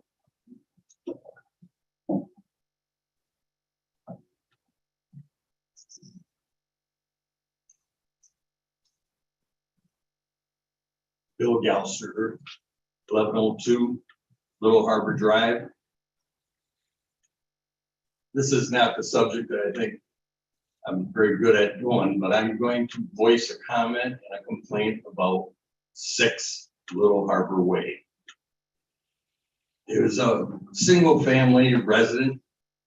I lived right next to it. And my backyard adjoins part of their backyard. Anyway, this became an Airbnb. And when it became an Airbnb, they abused the land that the condo association owns along the water. They got the condo so upset that the condo finally said they're putting fences in all the way around. They're gonna put a stockade. They finally quit. They turned into putting in big, tall, 6-foot ones with spikes on the top so that they couldn't get out. Well, I live next door and I've got 20 feet that goes along their property line, which could not be fenced. I understand. I just got back from up north, back for Christmas. I understand that they even found a way into my backyard to get out onto the water, which means I'm gonna have to put a fence up in that 20 feet. What I'm gonna comment about is, from the very beginning, things have been deceived as far as what they advertise with Airbnb. They say they got water frontage, that you can go surfing and paddle boards. They put them out on the lawn. That's totally wrong. The condo has already voiced comments and complaints. Finally, they just got cut up and they were putting the fence up. I'm looking at a house that was sold last year. It's a 4-bedroom home and it should only be good for 10 people. 2 per bedroom plus 2. That's what my understanding. They advertised 17 spots initially. You're gonna look at this and say, how did they do it? Well, bedroom 1 has a king bed. Bedroom 2 has a king size bed. The bedrooms aren't that big. So that doesn't leave a lot for the other 14, 13. All I'm telling you is they now have bunk beds in the garage. They have a closet that they put a bunk bed in. And nobody knew what was going on until all of a sudden 7 70-inch TVs. You could see the boxes out on the road.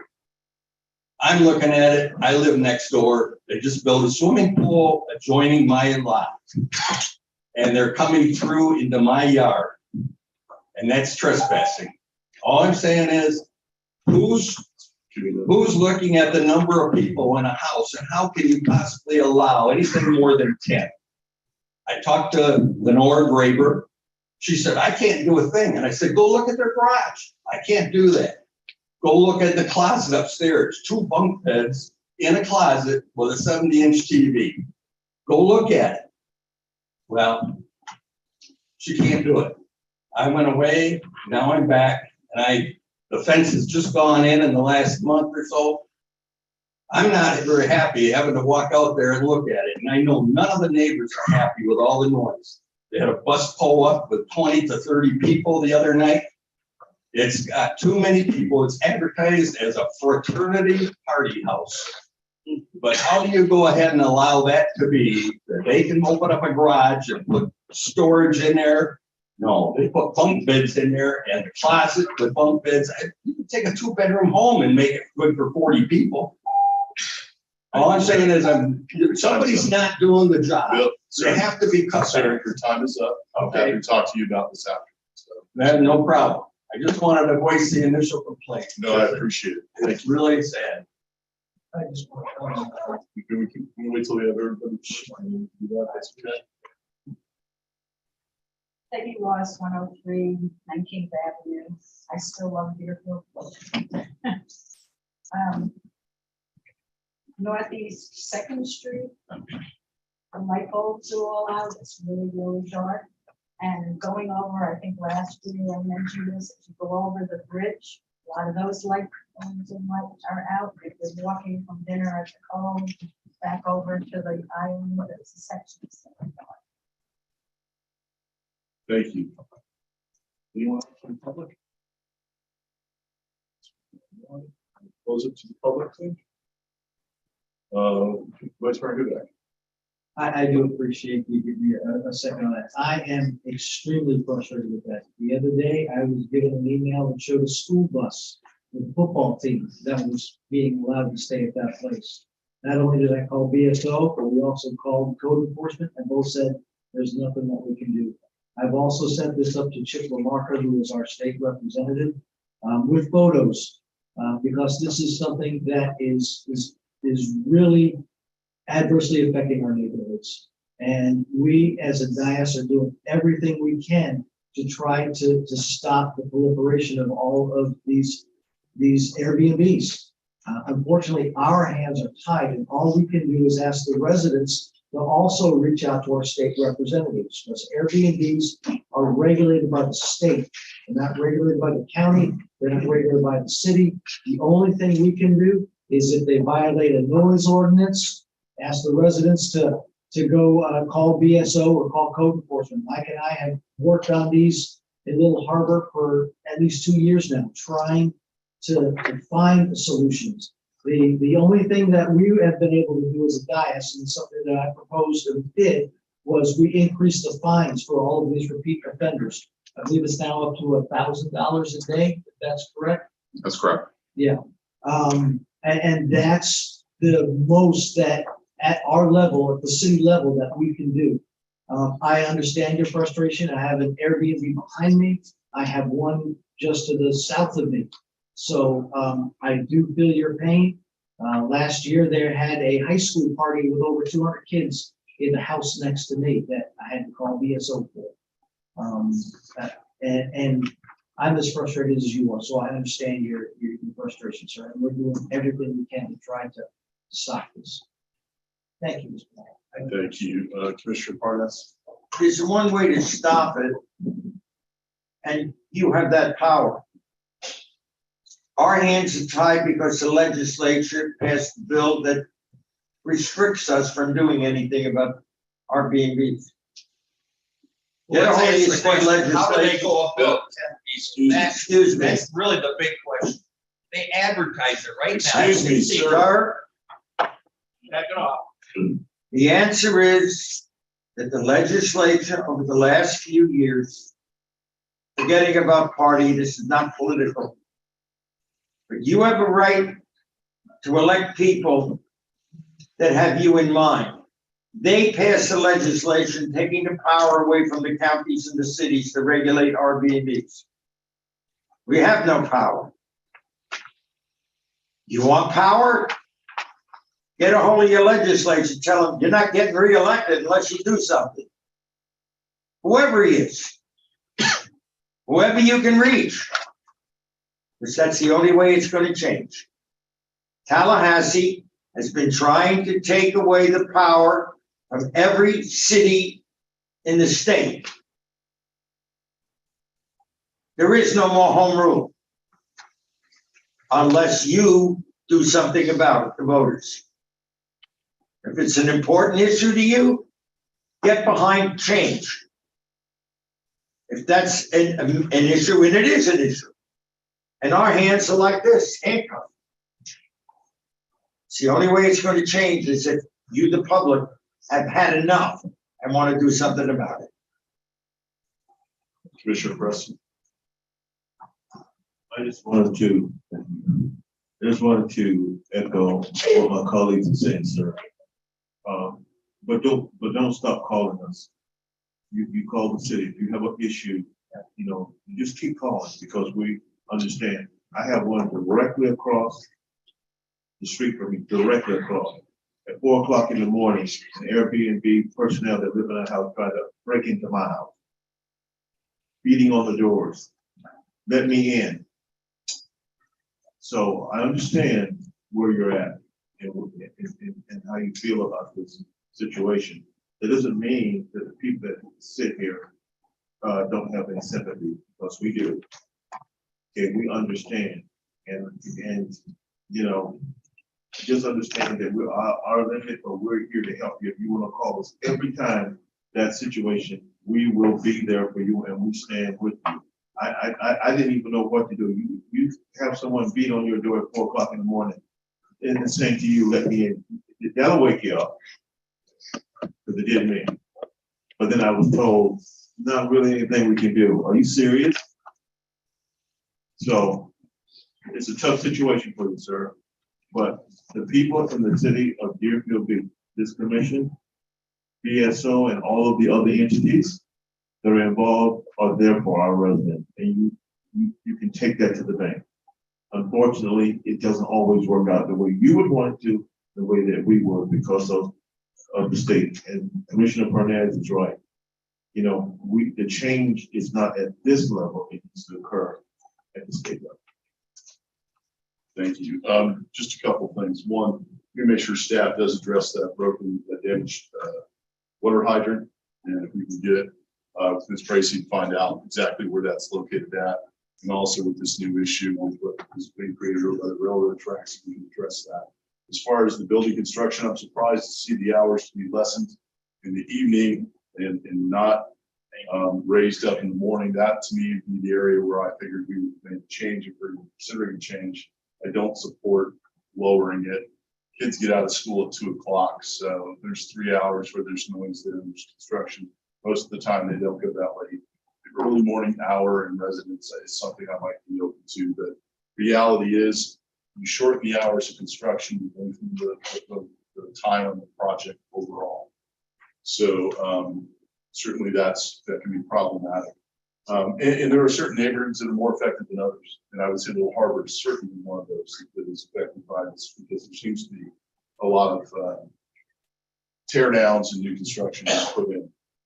Ironically, when it comes to Airbnbs, I'm going to ask the city attorney to talk a little bit about what our limitations are, what they aren't, and what we can do. I know we talked about, yes, there are limitations that we have. There are limitations we have as far as being able to go in someone's private property to tell them what they can or cannot do to go and see that. I'd rather focus on what we can do, and let you know what we can do, maybe the solution there. So part of it is, I will say this, believe it or not, I believe that Airbnb itself, Airbnb is now trying to work with cities on this, because they realize this is becoming, this long-term is not good for them. So it's my understanding that they're changing the rules with complaints and people that are advertising things that shouldn't be there. And correct me if I'm wrong on that, I believe what they're doing is now pulling people from being able to list through Airbnb if they have these types of issues. I need to get some clarity on that, but I believe that is what's happening. Can you give us some light on this a little bit, City Attorney? Sure, Mayor. As to your last point, I've read that also. So I'd have to get further details to confirm that, but I've read the same thing that you have read.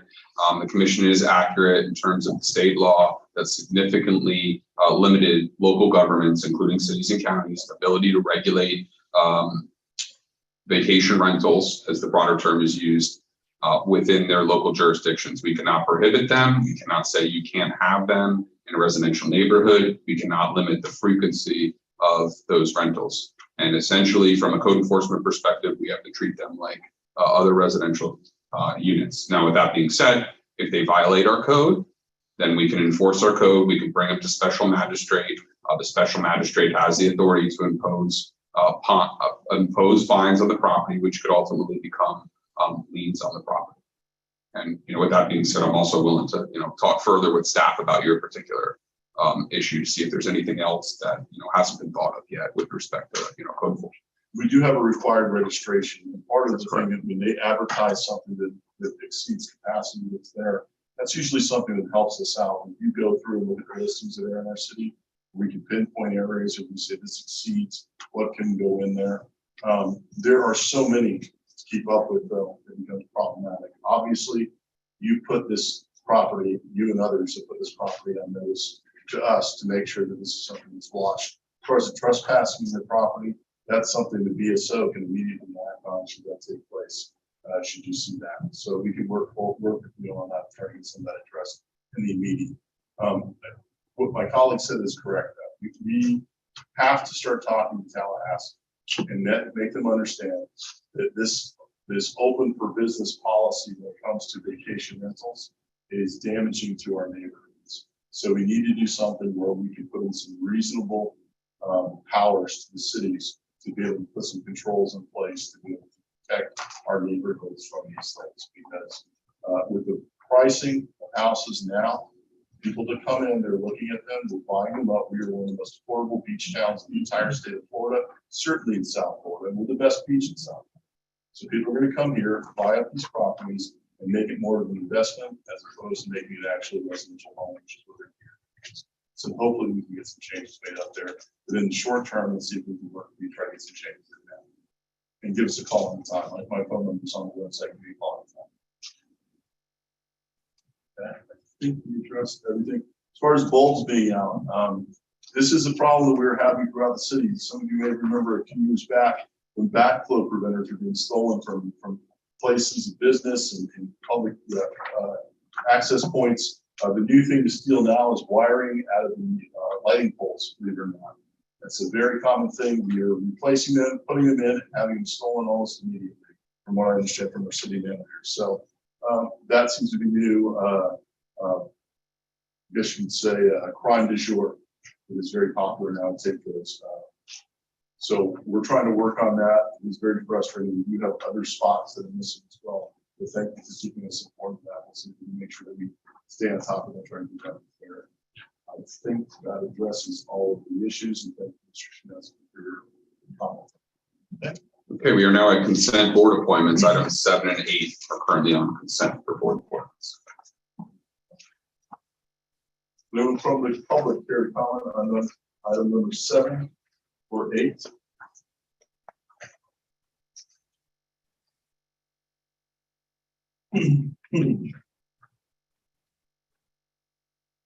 Not seeing any, I'm going to close it to the public. I'll say to approve. Item 7 and 8. Can I do that, City Attorney? Yes, sir. Yeah. Thank you. Motion from Commissioner Fryas, second by Commissioner Preston. All in favor, say aye. Aye. Those opposed? I'm sorry, do you want to say something? Okay. We are now at consent agreements and expenditure requests. Item 9 through 16 are currently on consent. Okay. Is there any polls from the commission? Items 9 through 16 to discuss. Is there anyone from the public that wishes to comment on any item between item 9 through 16 to show me or raise your hand, please?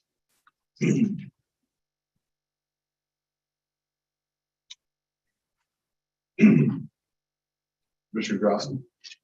I wanted to pull 12 and 13. Okay. Anyone else? I don't see anyone from the public, and I don't see anyone online. Okay, we can entertain a motion for 9, 10, 14, all the way to 16. 11 too, I believe, Mayor. Oh, I'm sorry, 11 also. Motion. Second. The motion from Vice Mayor Hudak, second by Commissioner Parnas. Get a roll call, please. Commissioner Grosky. Yes. Commissioner Parnas. Yes. Commissioner Preston. Yes. Vice Mayor Huda. Yes. Mayor Dan. Yes.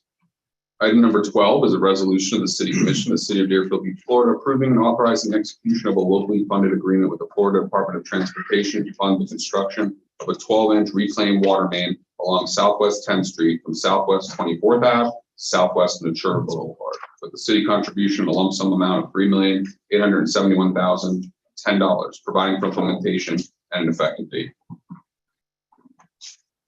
Mr. Grosky. I'm gonna talk about 12 and 13 together. Can you read them so I can talk about them both? Yes, sir. Item number 13 is a resolution of the City Commission of the City of Deerfield Beach, Florida, approving and authorizing the execution of a locally funded agreement with the Florida Department of Transportation to fund the construction of a 12-inch reclaimed water main along Southwest 10th Street from Waterways Boulevard to Southwest 24th Ave, with the city contribution a lump sum amount of $1,727,824, providing for implementation and effective date. So I wanted to talk about these two items because they relate to one of my favorite subjects, the Southwest 10th Street connector project. And I understand that we have the money for these projects. And I also understand that, FDOT, who's here tonight, is under no statutory obligation to help the city, put this purple pipe in.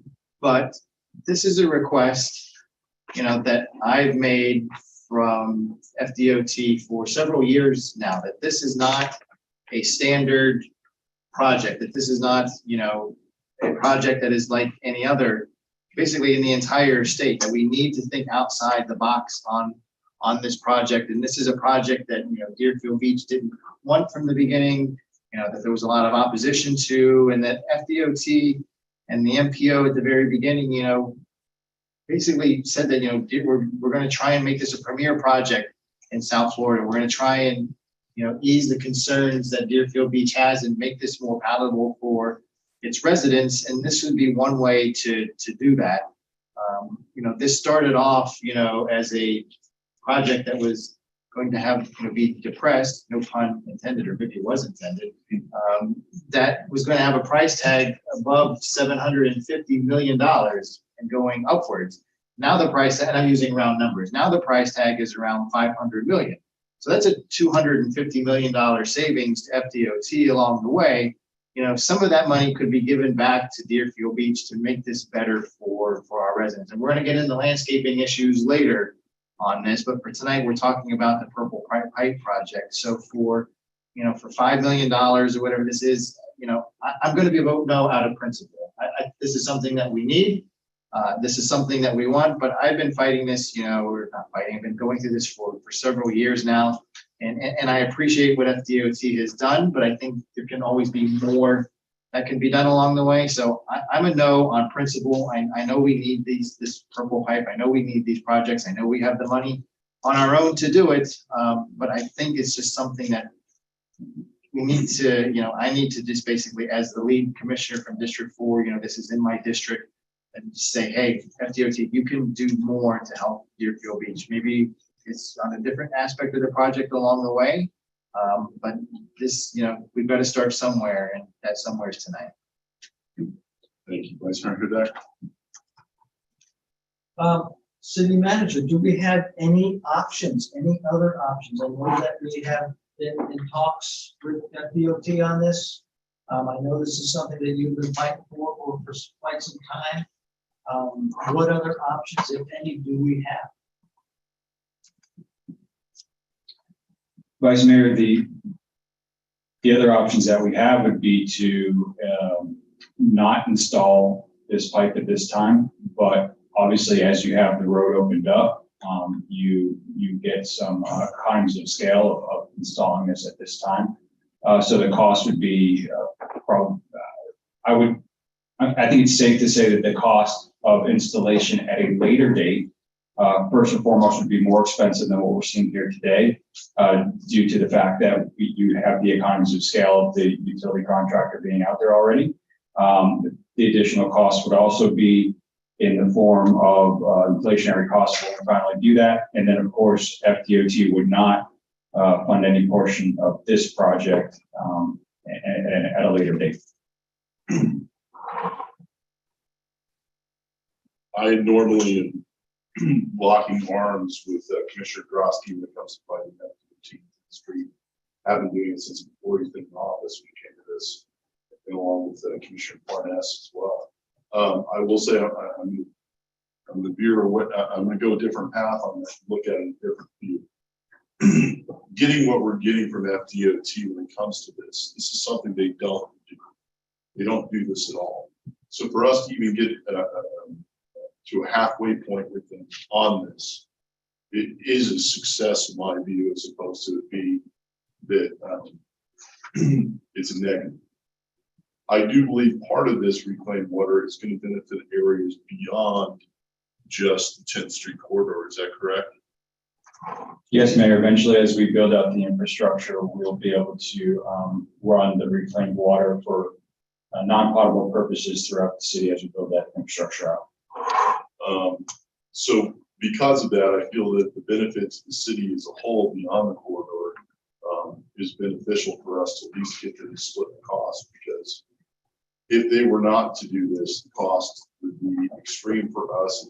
It's opportunity for us to do it right now. I think there are going to be issues when it comes to 10th Street. I know that we're going to be asking to make bigger concessions than this. I think this is a concession on their part. I think this is a victory for the city of Deerfield Beach, not as much as we hoped or we wish for. I respect Commissioner Drossky's position on this. I think it's probably the right one for at least someone up here to say no completely to this, but I'm not going to be that person. I am something this is possible, so I'm going to support it. Commissioner Parnas? How much is FDOT in dollars contributing to this? Do we have a number from them? Is it $1? Is it 5 million? What are they contributing to this project? Commissioner, to answer that question, they're committing 50% of the cost. So as you see our costs in here, for items 12 and 13, they would be contributing the same cost. In fact, 1,700,000? At 3.8. Yeah, well, in fact, if the cost is above this, and remember, as we've seen construction costs increase pretty drastically, if the costs are above this, then FDOT has committed to eating that additional cost. So they're not going to come back to us for additional funding on this. my first question would be, do we have that in writing? Because I don't trust them as far as I can throw it out. Well, I don't think we'd be moving forward with the agreement if we didn't have it. So I think we're good there. Okay, second, how would this affect the construction if it were to start for the roadway? Would they have to dig up the road again? How is this going to affect traffic and for how long? Not going to, it's going to be part of this overall construction project. You're going to come back and retrofit it, that would be a different story. Well, this has, if this is going to be done now, this has nothing to do with the highway? Or is this in conjunction with them go ahead and putting in the super highway through Deerfield? That's my question. To answer your question, Commissioner, the proposed construction will be in conjunction with the rest of the utility work that's being done as part of the Southwest 10th Street Connector project. Then I can't support it. But we'll say this is the overall construction cost on this, according to what was said at the last MPO meeting from the department, it has gone back up with the new construction estimates closer to the 750 million mark, as they originally said. But if you remember, I think they originally told us it was going to be $1 billion. So certainly they're getting some tremendous savings in the increase. You're absolutely correct. Looking for a motion on item 12 and 13. Okay, anyone from the public care comment on item 12 or 13? See you online. See anyone here? Okay. Close to the public. Motion to approve 12 and 13. Well, if we can, I think we need separate votes on each item. So if we could start with item number 12, please. Motion to approve item 12. Thank you. Second. There's a motion from Vice Mayor Hudak, second by Commissioner Preston. The roll call, please. Commissioner Drosky, No. Commissioner Fernez, No. Commissioner Preston, Yes. Vice Mayor Huda, Yes. Mayor Dan. Yes. Now item number 13. Motion to approve item 13. Second. Motion from Vice Mayor Hudak, second by Commissioner Preston. Commissioner Drosky, No. Commissioner Fernez, No. Commissioner Preston, Yes. Vice Mayor Huda, Yes. Mayor Dan. Yes. Okay, we are now on item number 17. Item number 17 is a resolution of the City Commission of the City of Deerfield, Florida, authorizing city staff to proceed with processing a land use plan amendment for the city-owned property located at 555 Southwest 3rd Avenue to amend the land use from city conservation and county open space to residential medium 16 dwelling units per acre and providing for an effective date. Good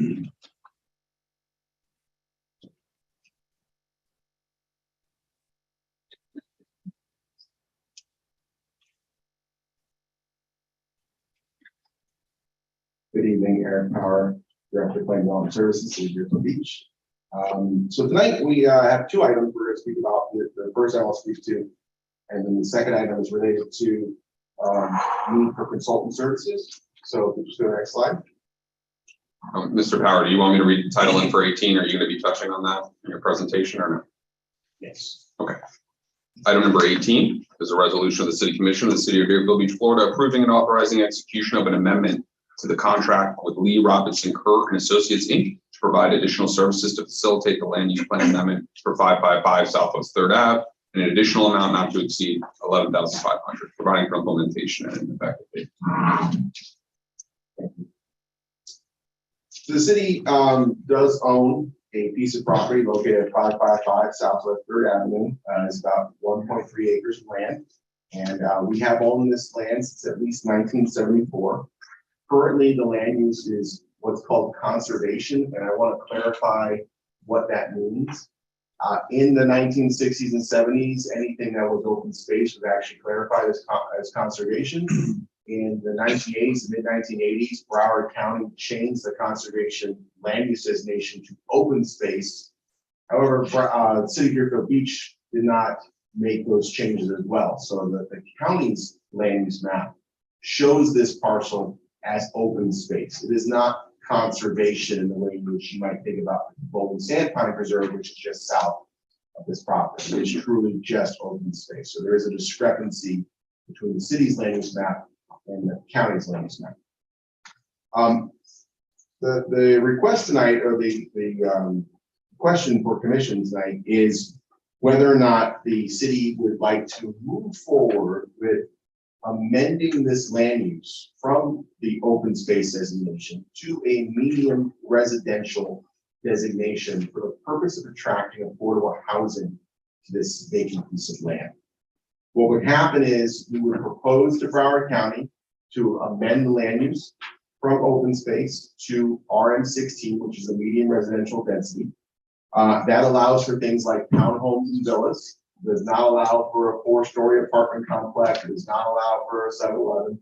You know, we simply just things like villas or townhomes that could be approximately 1, 2, or 3 stories tall. The height would be, maximum 35 feet in this area. And based on some very simple math, no survey is here for the site, no site plan has been designed. There would be approximately somewhere around 25 units available for this piece of property that would incorporate, parking spaces that are needed, open spaces, and things like that. Can you go to the next slide, please? So this is just a quick visual of the land. The area in color there is the piece of land that we own. You can see it's on 3rd Avenue between 10th Street and Hillsborough. Go to the next slide. There, just a little closer in. As you can see, it's just a vacant piece of land. Next slide, please. And so what would happen tonight? So tonight's is just a approval for planning staff and our consultant to move forward with the application process for our county. This commission has processed and approved land use plan amendments before on behalf of private applicants. So the city would be the applicant in this case. We would be the ones that fill out the county application. That application is extensive and does require a lot of work on our part, which is the reason for why we would like to hire a consultant to help us with this process. We have to ensure that this land can meet all the requirements that would be satisfactory to the city as well as the county for things like water, wastewater, utility services, easements, wetland mitigation if necessary, roadway traffic impact, all of those types of things. This process would take the city and its applicant probably a couple of months to process. And if that was the case, once that was completed, it would come back to City Commission for what would be called first reading, which is what you would normally see for a land use plan amendment. If approved by the commission at that time, it would then go to Broward County's County Commission for approval. If it got approved by Broward County, then it would come back to the City Commission for what we would call second reading. If that land use was approved for second reading, we would then also request a rezoning, right, for RN16, which would be the rezoning for the property. And at that point, the property would then be available for what is our application process called property disposition, in which an entity that is involved with affordable housing could come forward, submit an application to potentially purchase or give this property to them. I want to make clear that this would only be for affordable housing. The application that we would be seeking with the county actually costs $23,500. If you do an affordable housing project, the county waives that fee. So we can't say we're doing affordable housing today, and then a year from now change our minds, put in, full market housing, it would only be for affordable housing. And that is it. And any further questions, guys? Thank you. Commissioner Preston, Commissioner Parnas, and then Vice Mayor Goodell. So, all that we would be approving tonight is to initiate the application process. Is that correct? That is correct. Okay. So there's nothing at this point where we can say that we have some sort of a vision or plan. All that we're doing is telling staff to initiate the application. That is correct. Okay, thank you. Thank you. Commissioner Parnas? That would come in front of the planning council, won't it? Yes, it will. Yeah, well, I will do my best to take Deerfield City as a member of that council. Whatever you submit, I will support. Vice Mayor Goodell? I think most of you know, my position with regards to workforce housing. I think it's a dire need in South Florida. While I do like open space and I do like trees, I think it's, as we know, there's a difference between, workforce housing and Section 8 housing. Workforce housing is for firefighters, it's for policemen, it's for retail workers, it's for individuals. We usually have a designation as far as this is the amount of money that they would be able to make. And again, we're far away from getting anywhere near that. We're just, as my counterpart said, just approving the application. But I think it's vitally important for the lifeblood of the city to be able to have affordable housing to attract the individuals who help in our daily lives, whether it's a nurse or a teacher. So I will definitely be in support of this. Commissioner Grosky?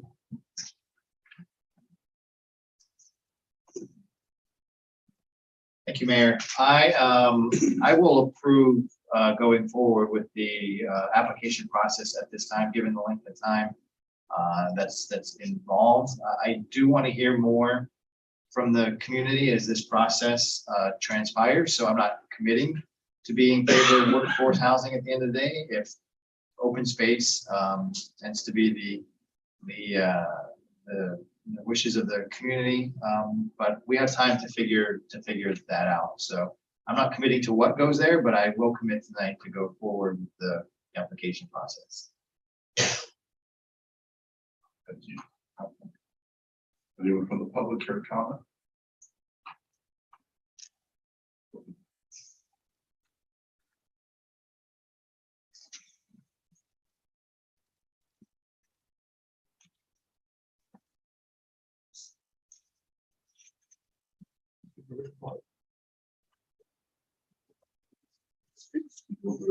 Thank you. Thank you. I think this is a project coming forward, which I think the affordable housing is so desperately needed. I would question the workforce portion of it. Unless we make this affordable housing, there are a lot of people in the workforce and police and fire whose income they're far exceeding those in the workforce area that need these houses and can't afford to pay the housing that's here available now. So I'm in favor of affordable housing, and so we can work a program out maybe with have that training, others help the building houses, make the pricing, everything equitable to the people who need it and people who live in our community, work in our community. So I thank you for this and thank you for bringing it forward. Thank you. Anyone else from the public? And close it to the public. Motion to approve. Second. Motion Commissioner Parnas, second by Commissioner Preston. Roll call, please. Commissioner Drosky, Yes. Commissioner Parnas, Yes. Commissioner Preston, Yes. Vice Mayor Huda, Yes. Mayor Dan. Yes. And item number 18, which is the amendment for the additional services to facilitate the plan amendment. My name is Irish Abram, and my son Ms. Abrams. received this form here. And I don't understand it, could someone explain it? Ms. Abrams, I'm gonna know, we've already voted on this, we just talked about it. This is what we're talking about. That's what we just voted on. That's why we opened it to the public, for the public to speak. We I'm just the approved it. Yes, ma'am, but you didn't come up to speak during that time period to speak. So we can address, are you looking for an explanation of what that notification was? Yes, Okay, because this includes my street. And I've owned that property since 1960. what is your name and address for the record again? Irish Abram, 240 Southwest 34. Okay, Mr. Power. Oh, sure. It appears that she's holding an application for the neighbor, which is table. So that's why I wasn't spoken on tonight. Okay. Yeah, this item has been postponed in order to. It's postponed. Yes, ma'am. Oh, okay. Yes, ma'am. I thought you were holding up the notification of this particular item. That's okay. And I hope you We'll have staff explain it. Thank you, Mr. Power. I appreciate that. You're on item number 18.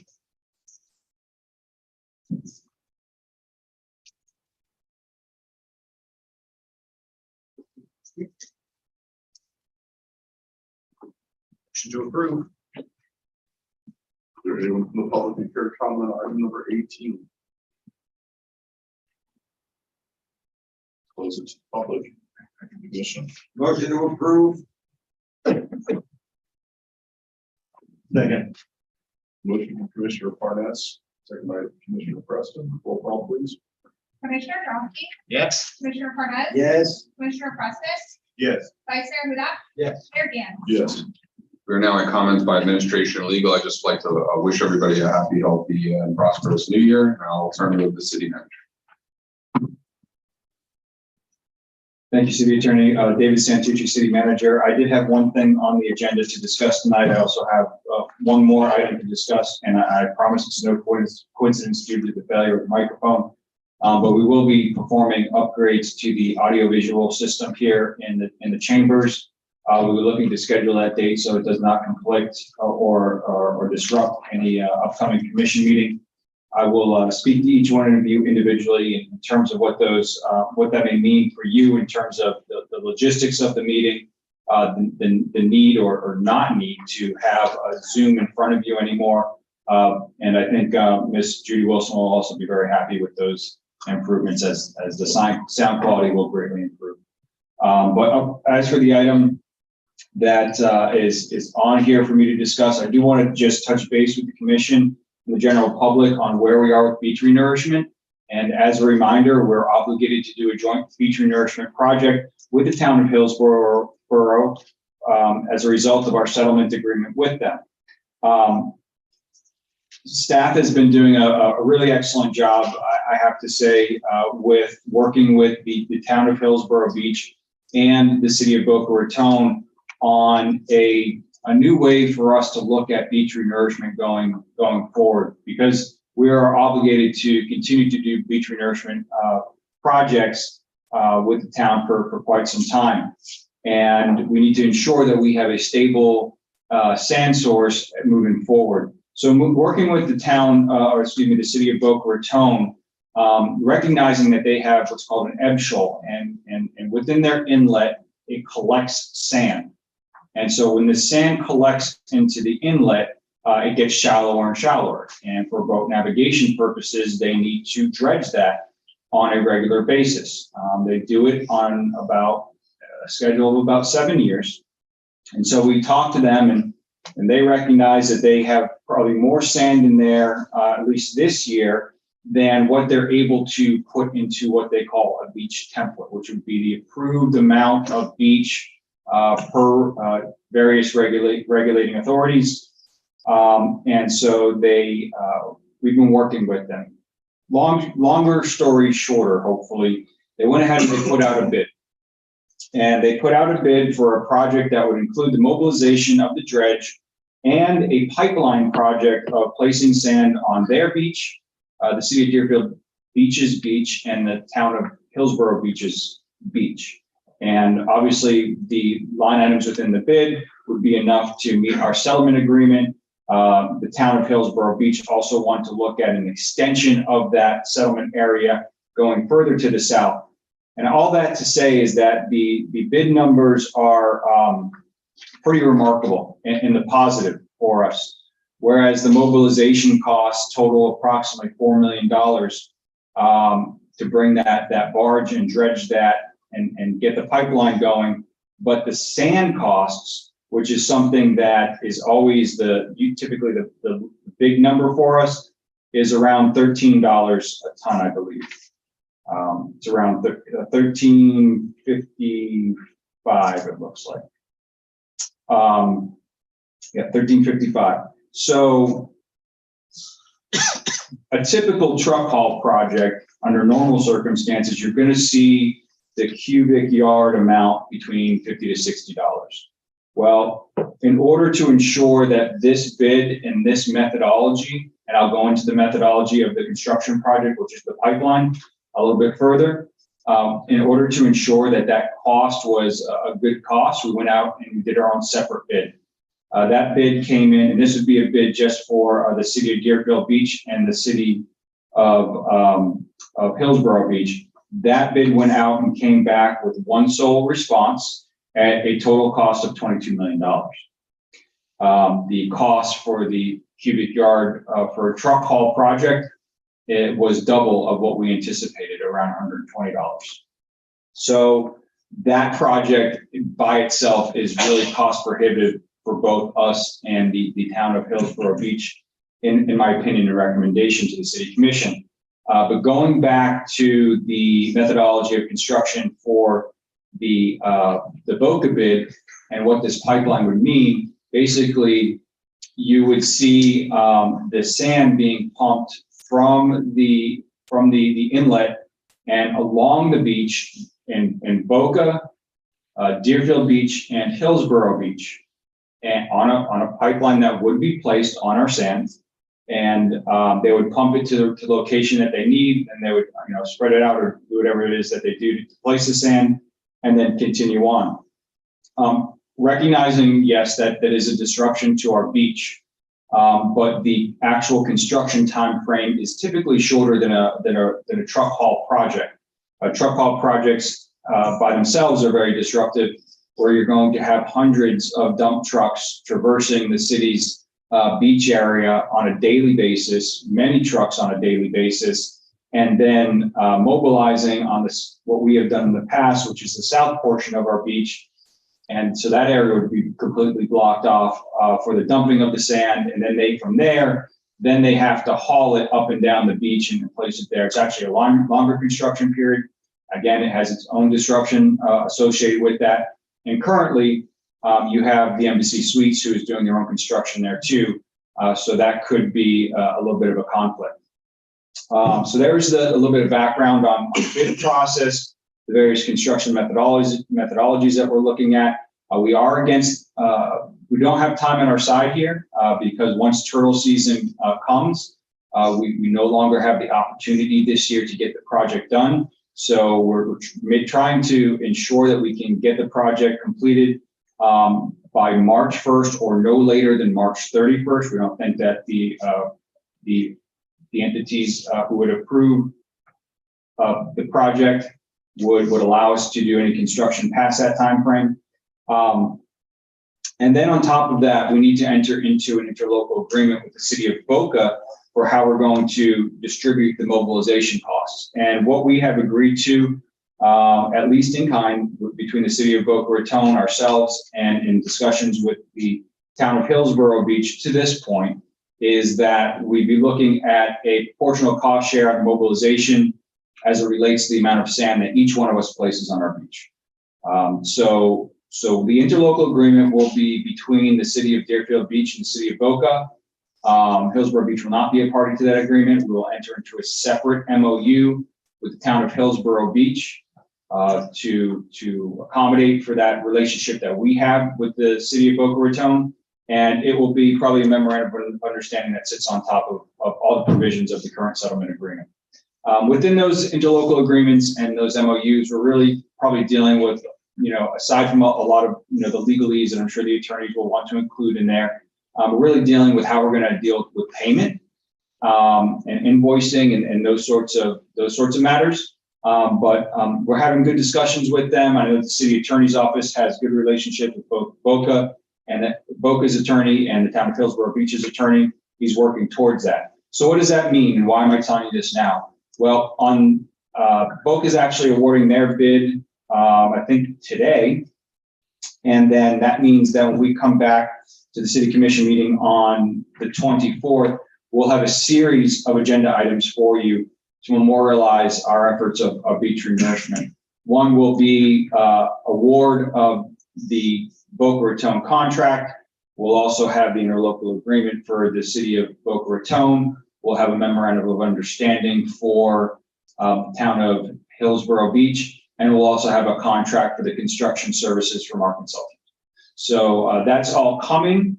Those are, and just to give you some idea of what the total cost of the city of Deerfield Beach is estimated to be at this point, it's just above about $1 million to $1.2 million. And if you remember, we did estimate through the ARP expenditure plan approximately $2.5 million. So I think we'll have additional conversation about that savings and how we can utilize those ARP dollars that we'd be saving moving forward. And then on top of that, we have an expectation that we're going to see a substantial reimbursement from the state and federal government that we're working through the application process on that. So the cost of this project is going to be significantly less than what we were originally anticipated. I'm happy to report. And that's all I have for this evening. Thank you, Vice Mayor Hudak. Just a quick question. That's great news, by the way. It really is. I know you worked really hard on it, so I really appreciate it. How long is this pipe going to be on our beach? If we get the award? I don't have that information at this time, Vice Mayor, but by the time we get to the meeting on the 24th, we should have some more information related to the estimated construction timeframe.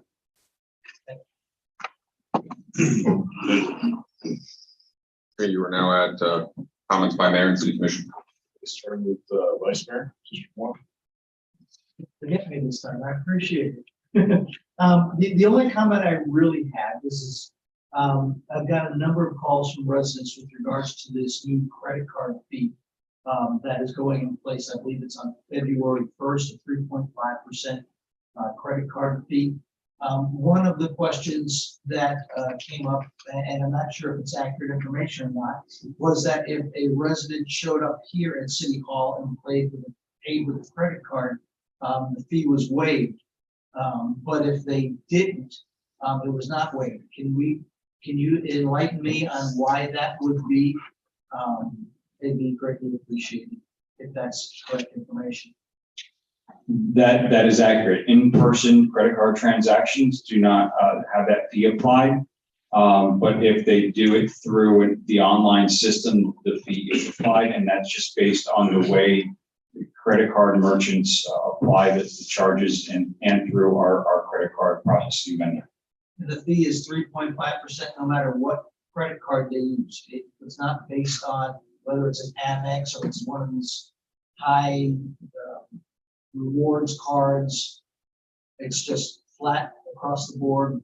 I believe the fee is flat, but I can't confirm the percentage or the amount with you off the cuff right now, Vice Mayor. If you have any residents who have additional questions, I'd be happy to address them or have our finance department address those with them and provide them options of where and how they can avoid those fees, which again include the in-person payment of the credit card or auto pay through ACH. Thank you very much. That's all I have. Thank you. Thank you. District 2. Thank you, Mayor. You know, earlier, you might have been, if you weren't here, I gave an award to a young man for basically his heroics in a situation that we had here in the city of Deerfield, and tragically lost his life. But I want to thank city staff because from the moment that it happened, there were planning, there were meetings to talk about things related to how not only should we prevent this, but security. Just looking at our parks and raising them, and staff did a good job of that. In addition, I'd like to thank BSO. Chief Hopstein and his staff. Initially, I had a conversation with him. We had some great conversations about information that can be relayed to the public, and had like an informal meeting over at the Johnny Tigner Center, and it ended up being bigger than I thought it would be. But it was a very productive meeting as to how we should look at those kinds of things and the things that we can do to actually bring more safety to our parks. So city staff and BSO did a good job. Why is that important to mention? It's important to mention because those that went through that tragedy, unless I told you, you may think that those things didn't take place, and maybe there is a lackadaisical attitude on the part of the city, of which was not. It was not on the part of the city, nor was it on the part of BSO. Very tragic situation. Very, very tragic. Very hurtful. Very painful. We even went over to the young man's home with his mother to let her know that there were resources available to her and that we could just be there for her. So I was very proud of the way the city stepped forward and dealt with that. I would like to invite District 1, District 2, District 3, and District 4 for the Martin Luther King event that is coming up. This coming Saturday, there's going to be a Kiwanis breakfast over at the Johnny Tigner Center. And then there's the Martin Luther King actual celebration. It is not just to mention that this is an annual event, but those of you in this room know who Dr. King was, and if you don't, I challenge you to go find out. This is during a time in this country where there is multiple challenges, and Dr. King stepped forward with a nonviolent agenda to change things for people who was experiencing horrors in this country. And for that, he lost his life. And there's been a national holiday for him, of which you all know. City of Deerfield Beach honors that. The parade is going to start on 10 a.m. We actually start the staging about 8:30 over at Pioneer. It's going to come out from Pioneer and go on to Hillsborough and over to Oviedo. There's going to be a carnival. Bring your kids out. Let's everybody have a good time. Celebrate that day. That the carnival basically is going to start at 12. There's going to be film festivals, and there's going to be a multiplicity of events that's really going on simultaneously. At 4:00, Calvin Hughes is going to be the keynote speaker. Calvin Hughes is anchor at Channel 10 News, so he's going to be the keynote. At 3:30, we're going to have music, and Joy Gilmore is going to be there. And actually, a lot of other events are going to be going on again simultaneously. The events are scheduled to conclude at 5 p.m. Again, city staff and been doing a lot to get this in order. We greatly appreciate it. So again, District 1, 2, 3, and 4, come out and let's celebrate Dr. King. Just to confirm that's Monday. That's Monday, yes, this Monday. Thank you. District 3? I am pleased to announce that, as you know, Ben, I will be there with you on Saturday. I've been going to that breakfast for about 10 years now. I don't look at Dr. King as a great Black American. I look at Dr. King as a great American who happened to be of African American descent. No more so than I look at George Washington. Nobody says George Washington was a great white president. No. George Washington was the father of our country. And nobody ever reflected on his race. It's time we stop doing that. Great people are great people, regardless of their religion, their race, their background. I go every year because Dr. King was a great American. He did more for civil liberties in this country than anybody that I can remember.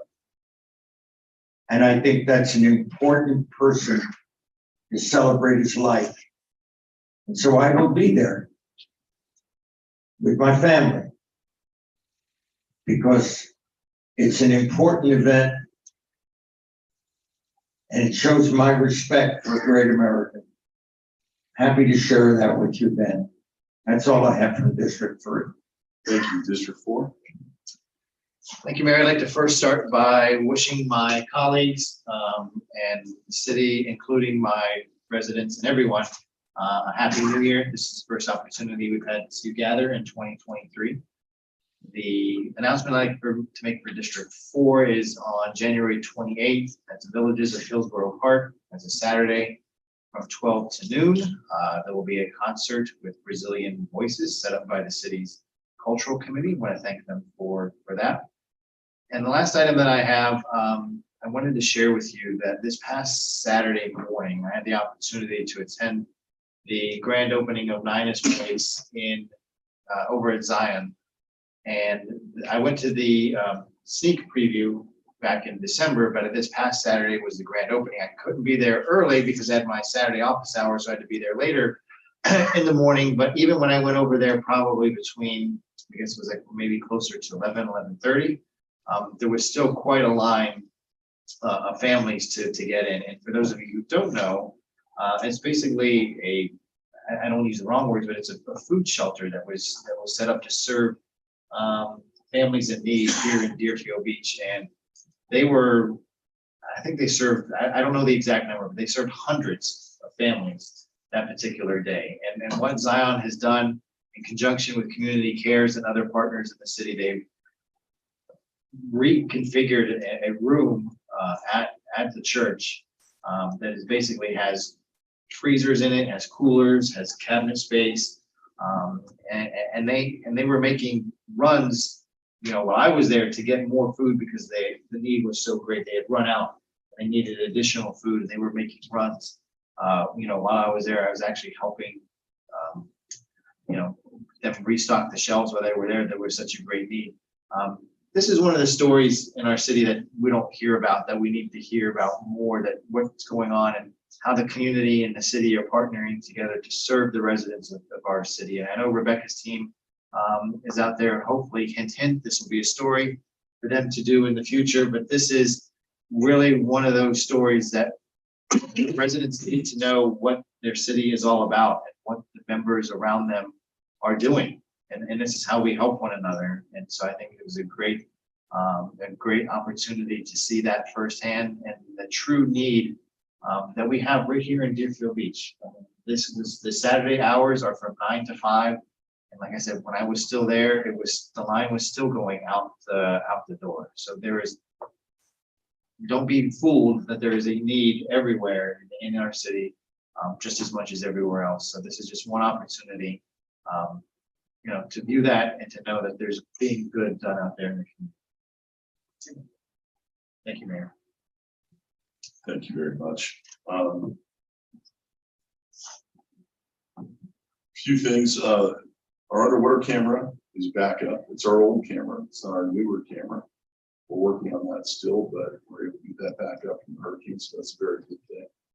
I do have a question from staff regarding our VSO substation along Power Line Road. When will that be operational again so that our HOAs who need, can use that again? Do we know? I don't know specifically if we have space available for HOA meetings at this time. I do know that because of the age of the building that during our testing, our environmental testing for the reconstruction, they did find some asbestos, so they have to remediate that. And that's been the holdup, but I'll get some additional updates for you, Mayor. Thank you. Airbnb, by the way, is cracking down. They do have a technology in place on their app that takes a look at the how close a person is from the location they're renting, how long they're renting, a couple of other qualifiers that would potentially ban them from being able to rent that space. But I don't know if we're currently doing that, but if we have some one of these homes that's been cited or we know there are complaints about, we need to make sure we're reporting it to Airbnb or any of the other home rental places that they're reported, so that gets in their books, because they are starting to crack down on these parking access from what I've been reading here. So if we can make sure we do that, that's our policy we already have in place. Today, there was 25 Cuban migrants showed up on the shores of Fort Lauderdale, just north of Fort Everglades.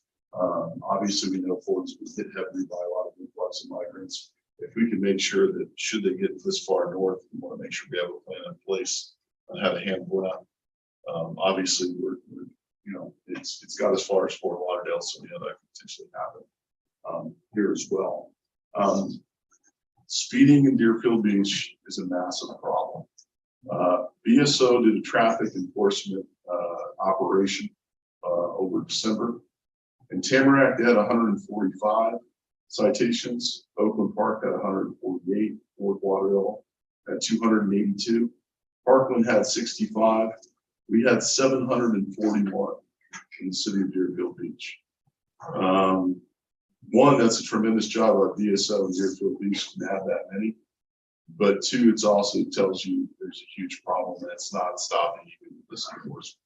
So I encourage us to bulk it up, do whatever we can. Again, I would have no problem if Deerfield Beach was known as a speed trap town. I don't want it to be Hacienda Village, but as close as we can make it to the old Hacienda Village, I have no problem. So if we can shut that down, I appreciate it. Drag racing isn't limited to over by the S curve, which would be a really interesting short drag race, if you ask me. But I can tell you right now, it's happening on Hillsborough, certainly the western portion of the city, and all around. So I want to thank BSO for the hard work on it. We know they're doing it, but there's a lot more work to be done. It's very difficult.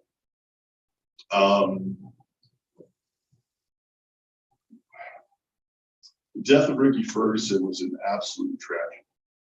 And it's devastating for that family, for everybody who knew him. And it's just a terrible tragedy. I don't know how you can prep for having a 14-year-old kid go into a park and shoot another teenager. Vita McKeithen Park, we have a police substation there. There's kids there all the time. It's one of our biggest parks. It's the most central park. I don't know how you prevent that. I don't know what you can put in place to stop that. I don't want it to be looked at as indicative of it's not reflective of what District 2 is, it's not reflective of what that park is, it's not reflective of the city of Deerfield Beach. That can happen in any park anywhere. I don't know how you plan for that. I don't know how you stop that. I don't know. It starts at home, I'll tell you that. Where a 14-year-old thinks that that is the right thing to do, that's a learned behavior. That's just wrong. But there's a lot of things that come up when this occurs. We're not going to create a police state over in the park. And all the police reports that came out on the news about this, they refer to as the old West Side Park. And that has a legacy that goes back years where people always thought that was a dangerous area. And falls along a lot of racial tropes, and it's wrong. This could happen anywhere. It could happen anywhere. So, I want to make sure we're doing everything we can to protect our youth, but, I'm really not sure what the answer is. I don't think our city parks a complete police state is the answer. But, we will certainly do whatever we can to keep our kids safe, but I just don't know what we can do in that situation to prevent tragedy like that. It's a horrible situation. I also want to apologize to staff. Our last meeting where we all convened in the 1st of December, obviously I was very frustrated with some of the things that were presented, how they were presented. I stand by my opinion of that, but how I handled it could have done a lot better. And it was borderline disrespectful to the presenter as well as the city managers, so to all of you, your staff. My apologies, David, for that. That's not the way we should be conducting myself up here. I let my frustration get to me. I don't think I've done that too many times as a sitting up here. He's not in this position.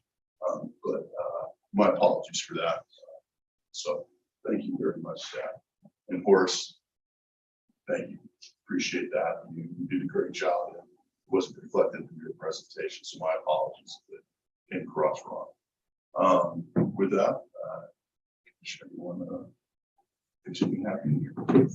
Motion to adjourn? We have a motion to adjourn. We have one. For a second. Second. Okay, motion second. All in favor, say aye. Aye. Any opposed? Vote on this right here. Rodney Brim